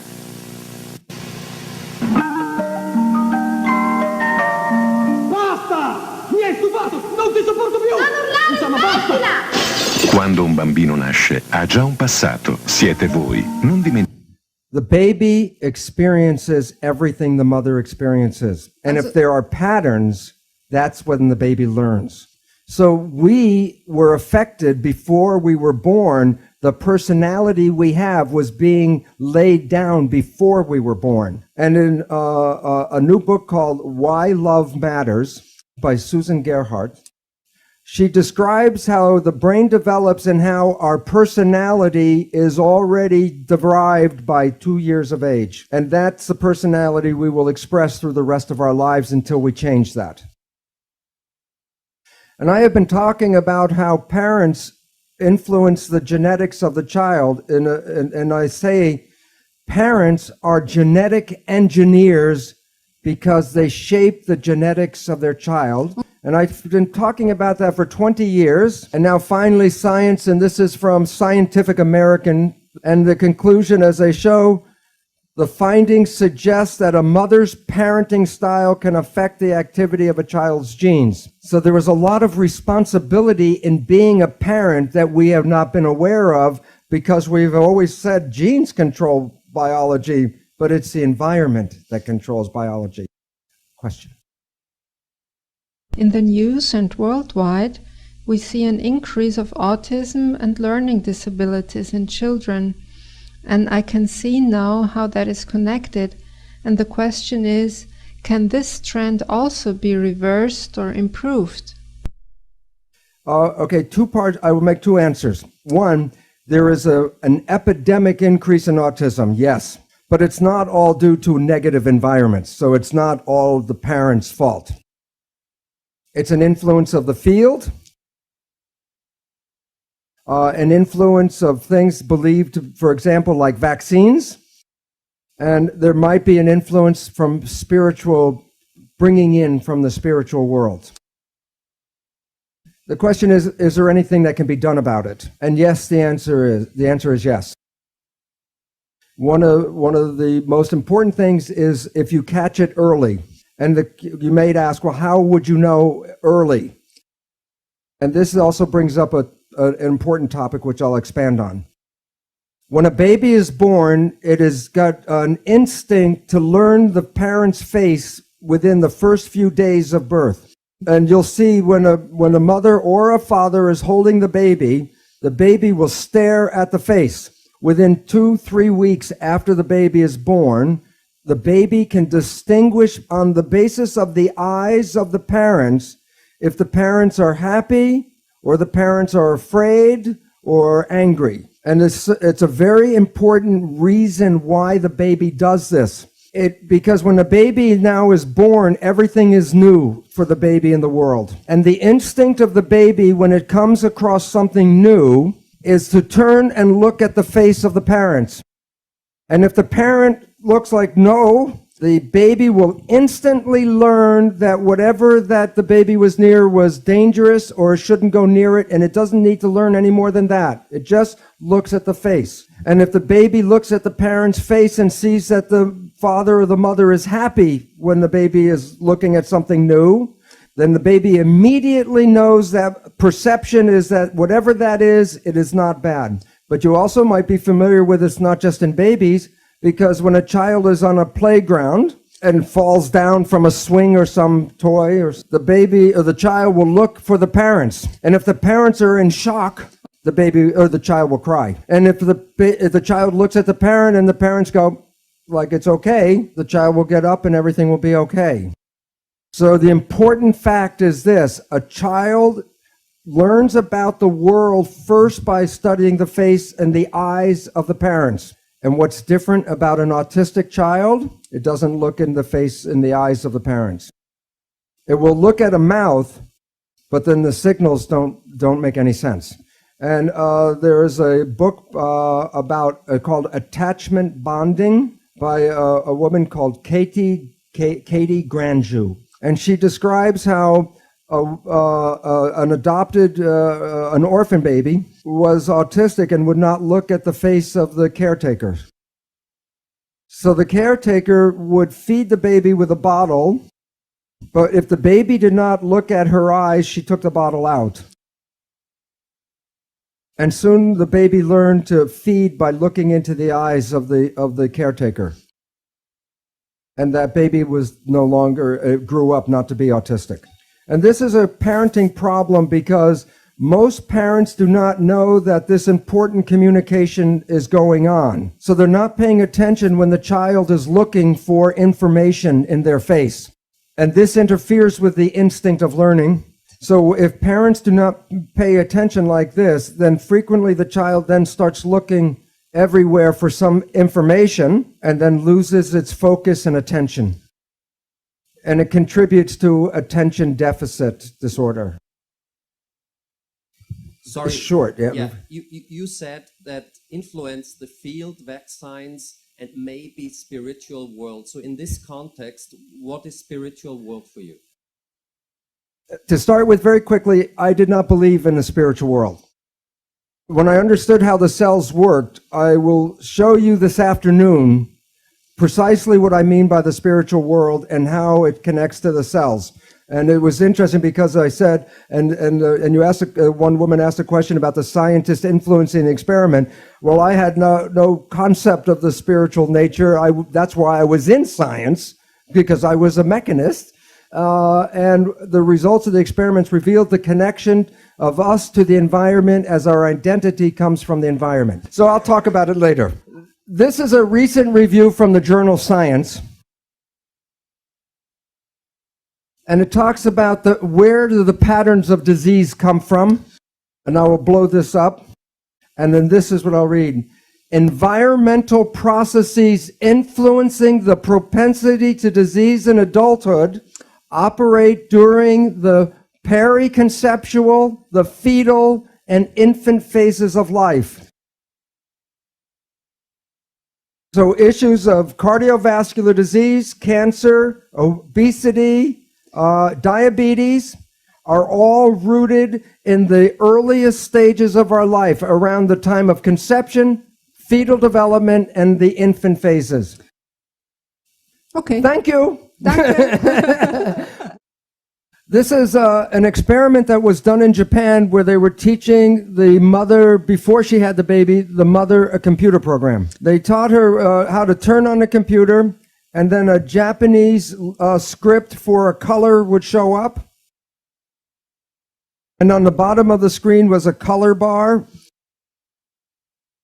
And if she would select the right color to match the script, a coin would come out of the computer, and she could take the coin to a vending machine and buy a treat. It took many, many months to teach the mother. Then she had a little baby chimp. And the baby was so small it couldn't really walk yet. and the mother was doing the experiments. And one day she gets the coin and goes to the vending machine and leaves the baby. And the baby pulls itself up to the computer, turns it on, the script comes up, selects the color, and then grabs the coin.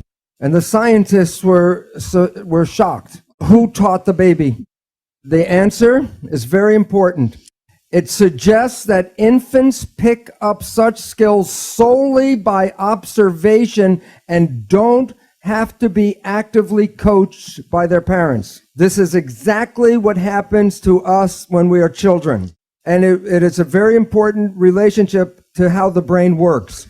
In brain research, we study the what's called the EEG, which is the vibration activity of the brain. As adults, we have very high and low ranges of activities going on all the time. But in our development, we jump from lower to the higher, to the higher, to the higher vibrations over time. For the first 2 years, from before birth to the first 2 years, we are in the lowest frequency. Okay? From this is for an adult, delta is like sleeping or unconscious. But for a child, the child is not unconscious, but because the child can't make a response, it is like behind a window watching the world but can't respond. From 2 until 6, there's higher activity called theta. When we're in theta, it's like imagination. That's why children between 2 and 6 mix the real world and the imaginary world in their play. When the child gets to 6, then another level starts called alpha, which is calm consciousness. When the child reaches 12, it can express all the ranges from delta, theta, alpha, and this is like schoolroom consciousness, beta. The most important point, consciousness, the way we think consciousness, is not available to the child until after 6. The first 6 years are the programmable state. The reason is this low activity is called the hypnagogic trance. So if I want to hypnotize you, I have to take you from higher levels into lower levels, and then I can put information into the subconscious, which is in here. This is an important reason for this period. This is a period of enculturation. A child has to learn thousands and thousands of facts about how to fit into the family and to society. And so the nature doesn't give the child consciousness to create new things. It just gives it the brain activity to download facts. People are familiar with the Jesuits would say, give me a child until 6 years of age, and it will belong to the church for the rest of its life. Because whatever goes in the first 6 years is the first structure in the subconscious mind. The child is in a state of super learning. A child between 0 and 6 can learn 3 languages at the same time. But after this period, if you try to teach a child just one language, it's difficult. So this period in our life is where we learn the fundamentals of relationships, connections, family, and community. So like the chimpanzee, whatever the baby sees, experiences, or learns from the family, it goes right into the subconscious brain. And this is also the period where we learn self-identity. Who are we? What parents tell us we become. So if parents tell us we are smart and bright and lovely and wonderful, that goes into the program. But if we are told we are not nice people, or we're not smart, or we're not pretty, or we're not good, that goes into the program. So for example, in a store, when a child is throwing a tantrum because it wants a toy, and then the parents say, you do not deserve the toy, then that is the program, I do not deserve. But once it's in the subconscious, it's recorded like a tape player, and the rest of your life, the subconscious will play, I do not deserve, I do not deserve.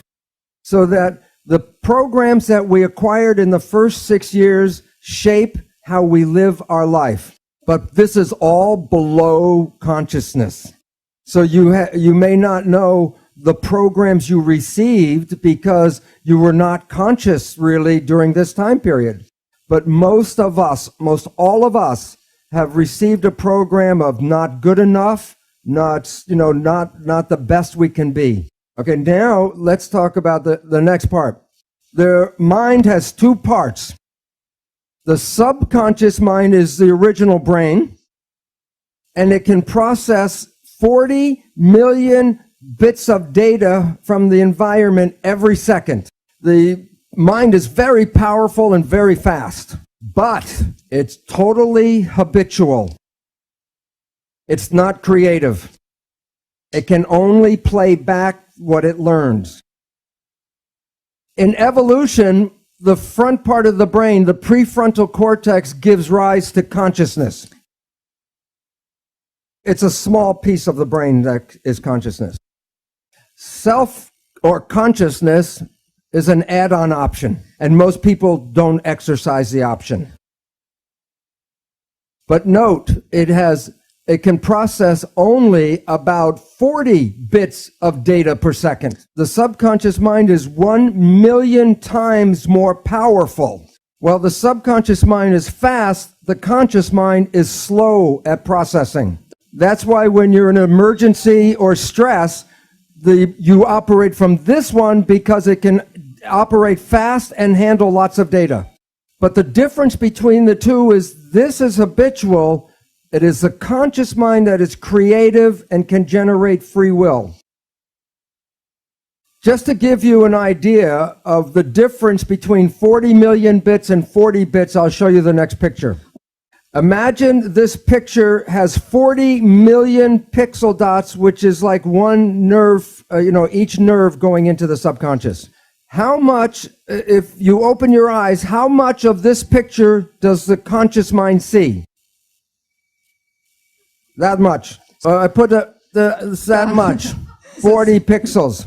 Well, the conscious mind is only aware of this much. The subconscious mind is handling all of the other information. The conscious mind can control anything in your entire body. They used to say there were parts of our body that were involuntary control. But now we know that's not true. For example, yogis can regulate their heartbeat, their blood pressure, or body temperature with conscious mind. So while the conscious mind can only handle a few things, the subconscious mind can do many, many thousands of tasks at the same time. Now, recently, neuroscientists are talking about how your unconscious really shapes your life, your decisions. What they say, according to cognitive neuroscientists, we are conscious of only about 5% of our cognitive activity. So what this means is every day, and 5% is high. They say that most people, 1% of their day is in the conscious mind. So every day, you create only from your creation mind, your conscious mind, only about 1% of what is going on in your life. And therefore, 95 to 99% of your life comes from your programming in your subconscious mind. So what this means is maybe you were the child in the store and your parents said you do not deserve. 95% of the day you will sabotage your life to make sure you do not deserve. And the reason why is the subconscious job is to create reality out of the program. And so therefore, if you have negative programming, 95% of the day, you will create that negative experience in your life. Now, here's the problem. The conscious mind and the subconscious mind work together. So whatever the conscious mind focuses on, it can control, but what it's not focusing on, the subconscious mind controls. So most of our day, we are thinking about the future or thinking about the past. That's with the conscious mind.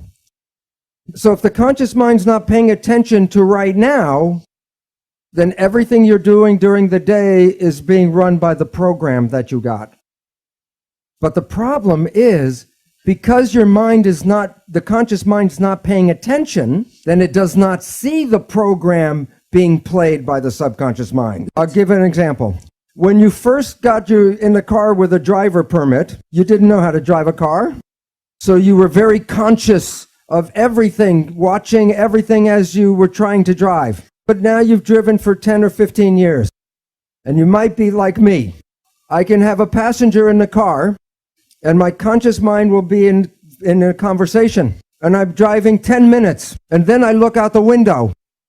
And I realize I didn't pay attention for the last 10 minutes. Did anybody else do this besides me? The lesson, if I said, describe your driving behavior during that 10-minute period, you would say, I don't know, I didn't see it. This applies to all of our activities every day. I'll give one more example.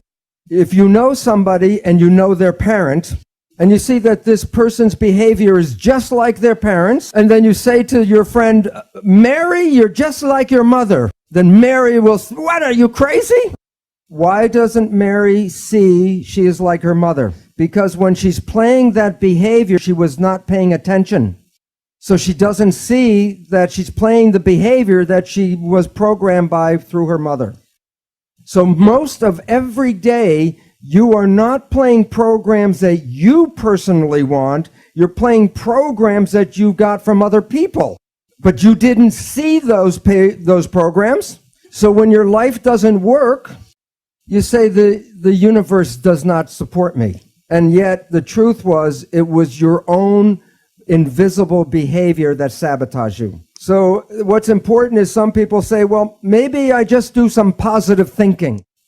Which mind does the positive thinking, conscious or subconscious? The conscious mind, which works at 5% a day with a 40-bit processor. And when you're doing your consciousness, are you paying attention to what's going on? Who's running the show? The experiential programs from the subconscious mind, and that is 95% of the day with 40 million bit processor. Does positive thinking work? Do the math. And the issue is that it's very difficult to take a small processor and overpower the large processor. And you have to use what is called willpower with the emphasis on power to override. Now here is the second catch, or the second problem. The subconscious mind is like a recorder tape player. It records an experience, and then when you push the button, it plays the experience back. I don't know if they say it here, but sometimes we say, somebody says, he pushed my buttons. Push the tape and the behavior plays. So then we take our conscious mind and we want to talk to the subconscious mind and change the program. Now think about it this way. You have a tape player and I give you a cassette with a program. And you put the tape in and you push play. And the program is going, you say, I don't like the program. Then you go up to the tape player and you say, change the program, change the program. How much yelling at the tape player will cause the program to change? First we talk, then we yell, then we get mad, then we ask God to change the tape. The issue is the tape will not change by doing that. But there are ways to change the program if you know how to push the record button. I will talk about, just mention 3 different ways to control your life. Number 1 is Buddhist mindfulness. And what that means is, if you are conscious and pay attention, then you don't play the tape. And I bet everyone in this room has experienced a time in their life where you did this, and it was one of the most special periods of your entire life. It was the day that you met your special partner or the person you fell in love with.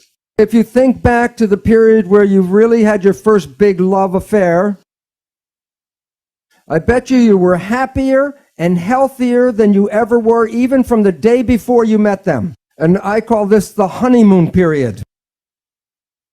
Why was your life and your honeymoon so beautiful? I'll give an example. The day before you meet this person, how long did it take you to get dressed? 5 minutes, you put your clothes on, 5 you're out. Minuten. How long did it take you to eat your dinner? A few minutes, and then you wipe your face with your sleeve. But now, today, you meet your special love. You're going to go on a date. How long does it take you to get dressed? Be an hour or more. And then you go to dinner, and I bet you remember every rule of etiquette. You use the right fork and the right spoon. The napkin, you blot, and you didn't talk with the food in your mouth. What was different that day than the day before? You watched yourself. You didn't let the automatic program play. You were consciously controlling everything because you wanted to show your special person who you really are, so you made an effort to watch yourself. So both people are being their best they ever have been. And love is everywhere. And then time goes on. And then your life comes back in. And you start to get busy. And your mind starts to think about the job or the world or whatever it is. So while you're thinking with your conscious mind, then you're behaving with which mind? The subconscious mind. Whose programs are in the subconscious mind, yours or somebody else's? So your friend comes up and asks you a loving question, and your mind is thinking of something. And then you respond like your parent to them. And they look at you like, what kind of behavior is that? Did you see the response? Yes or no? So you say, what are you talking about?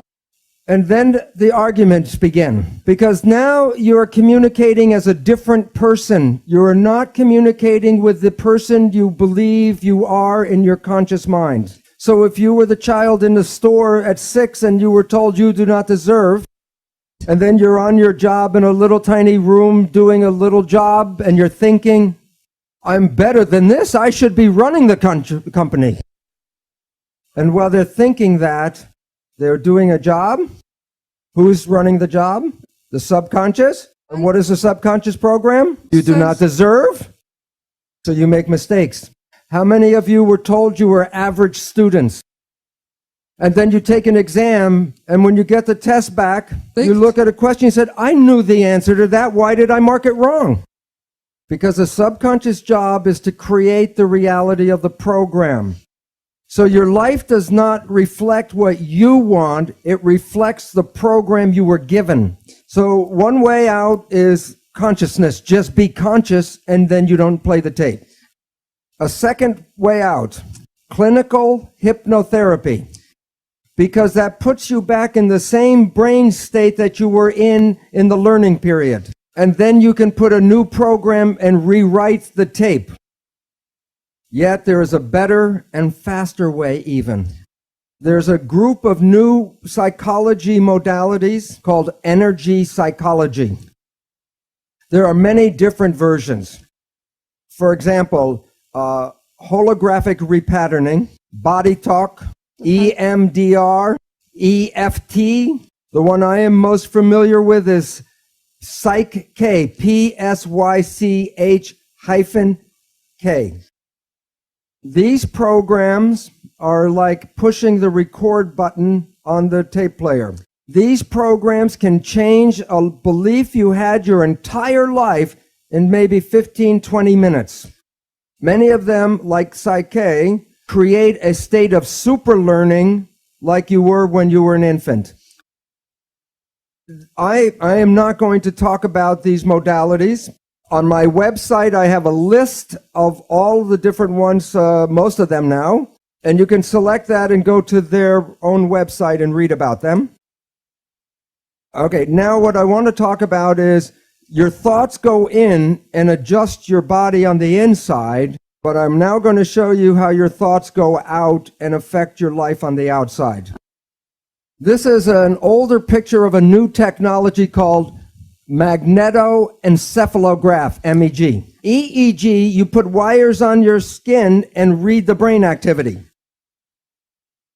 MEG, the probe does not even touch the head. You can read your brain activity outside of your head. It's not magic. When a nerve carries a signal, it's like an electric wire. It has an electrical component as shown in the black arrows, and so the electric component can be picked up by electrodes on the skin. But when a wire is carrying a current, it also has a magnetic field around it. And in physics, they call it the rule of the right-hand thumb. If my arm is a wire and the current is going from here to here, I take my right hand with my thumb pointing in the direction of the current flow, and my fingers show the polarity of a magnetic field that goes around the wire. The magnetic field passes through the skin. Your thoughts are not contained in your head. This was an experiment by an Indian scientist, Amit Goswami. He was in What the Bleep. He had two people meditate on each of them being present together. And then he separates them by 50 feet. And in one of the people, he flashes a strobe light in his eye very fast. And it causes what they call an evoked potential, a very fast firing of the brain. Well, this one saw the light and had the evoked potential. The other one, 50 feet away, at the same time he had the evoked potential, the other one had an evoked potential and didn't see the light. Because as I talked about yesterday, people are not particles, they're waves. And waves become entangled with each other. The people that you get connected to, you are entangled with. And many people are familiar, if you think about someone or talk about someone you haven't seen for years, and I say, oh, I haven't seen my friend John in 10 years, and the phone rings and it's John. Or a letter comes in the mail from John. Most people experience something like this. It's like the placebo nocebo. When you think very positive thoughts of someone, they make an effort to get in touch with you. But it works both ways. If you have a negative thought about somebody, wherever they are, they will create negative talk about you. So it's very important to recognize your thoughts and your judgments are not just connected to you, they're connected to the people you talk about. So in this, people know that if you hit the right frequency, you can cause a crystal goblet to explode. It's called harmonic resonance, or I showed yesterday, constructive interference.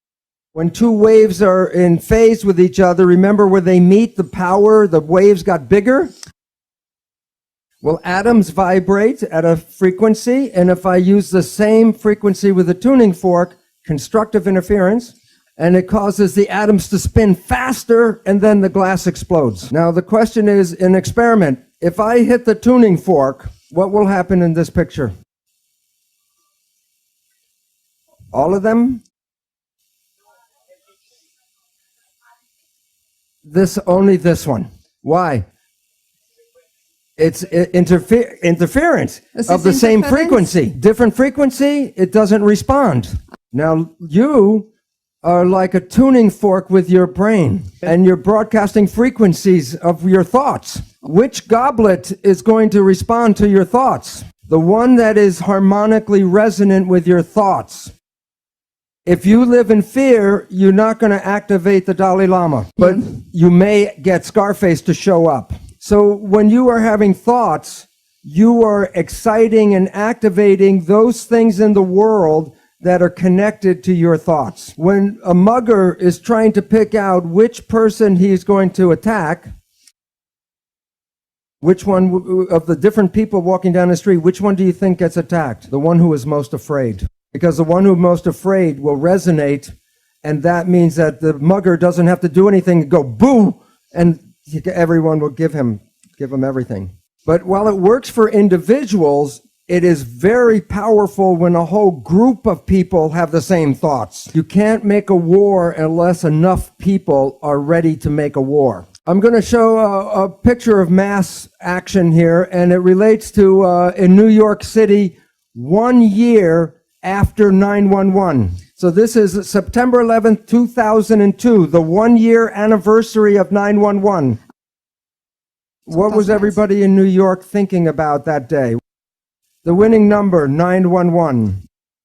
because we collectively create the reality. When Greg and I were in Australia and met with the knowledge keeper, the Mandaeans, he said that through their practice they see into the future and they know about Saddam Hussein. They knew about George Bush. And then he said, and the coming war. And Greg said, does that war have to happen? And he had a very wise smile and he said, no. If the consciousness changes, there won't be a war. And the point is that we are collectively creating the reality, and if we change our beliefs about reality, we change the world with that change. So I'm now going to take the jump because I mentioned I was going to talk about how I became spiritual. And I'm going to talk about cells. I'm going to talk about two identical cells. I chose liver, but it could be muscle, bone, brain, skin. But I wanted two identical types of cells. But this cell belongs to Bruce. And that's your cell, Margaret's cell. No two people are the same. And I say that for a simple reason. If I take my cells and put them into your body, your immune system will say not self and destroy the cells. And if I take your cells and put it into my body, my immune cells will say not self and destroy the foreign cells. So cells have identity. And I say, where is the identity that makes one person different than another person? That's why I chose two identical cells, because here's what I'm going to do. I'm going to remove the color from everything that's the same between the two cells. So where the color is left over is where two cells are different from each other. Magic. Where's the difference between two people? On the surface of the cells are receptors, like I showed on the switches yesterday. And receptors are antennas. And that the antennas on my cell receive a different signal than the antennas on Margaret's cells. But where are the antennas located? On the outside of the cell. So where do you think the signal comes that activates the antennas? From the field. Let me give you the name. The medicine studies a small group of these receptors so they can match tissue when they want to do transplants. And medicine calls them self-receptors. What do receivers, what does this receptor receive? Self, a signal. And the signal is from the outside. Now, if I take off my self-receptors, I have no identity on the cell. I can take this cell and implant it to anybody, and it will not be rejected. It's a liver cell, not anybody's special liver cell. But if I take Margaret's receptors from her cell and put it on my cell, whose cell is this? Margaret's, yes, because if I put this back into my body, I reject it. But if I put my cell with her receptors in her body, it's accepted. I transfer ownership by transferring the antennas. Now, I want you to pretend that the membrane, the membrane of the cell is opaque. No light can get in. If I put the cells in white light, what color will be in here? Nothing. So I put it in white, it's dark. But now I want you to pretend that the self-receptors are like sunglasses. So what color is going to come into my cell? What color? Green. And what color comes into Margaret's cell? Orange. Right. Okay, Genau. now the most important question. Where did the color come from? From the outside. And now what is the outside? All that is. And why is it important? Because if my only lets in green and Margaret lets in red, my green came from where? The white light. Where'd the red come from? White light. The spirit is a piece of the whole that comes into you separate from the other person who gets a different piece. Okay, now here's an interesting question. If I kill the cell, did the green frequency disappear from the white light? No. What's the point? The identity came from outside. If the body dies, the identity is still outside. But if a future embryo comes with the same self-receptors, what broadcast does it read?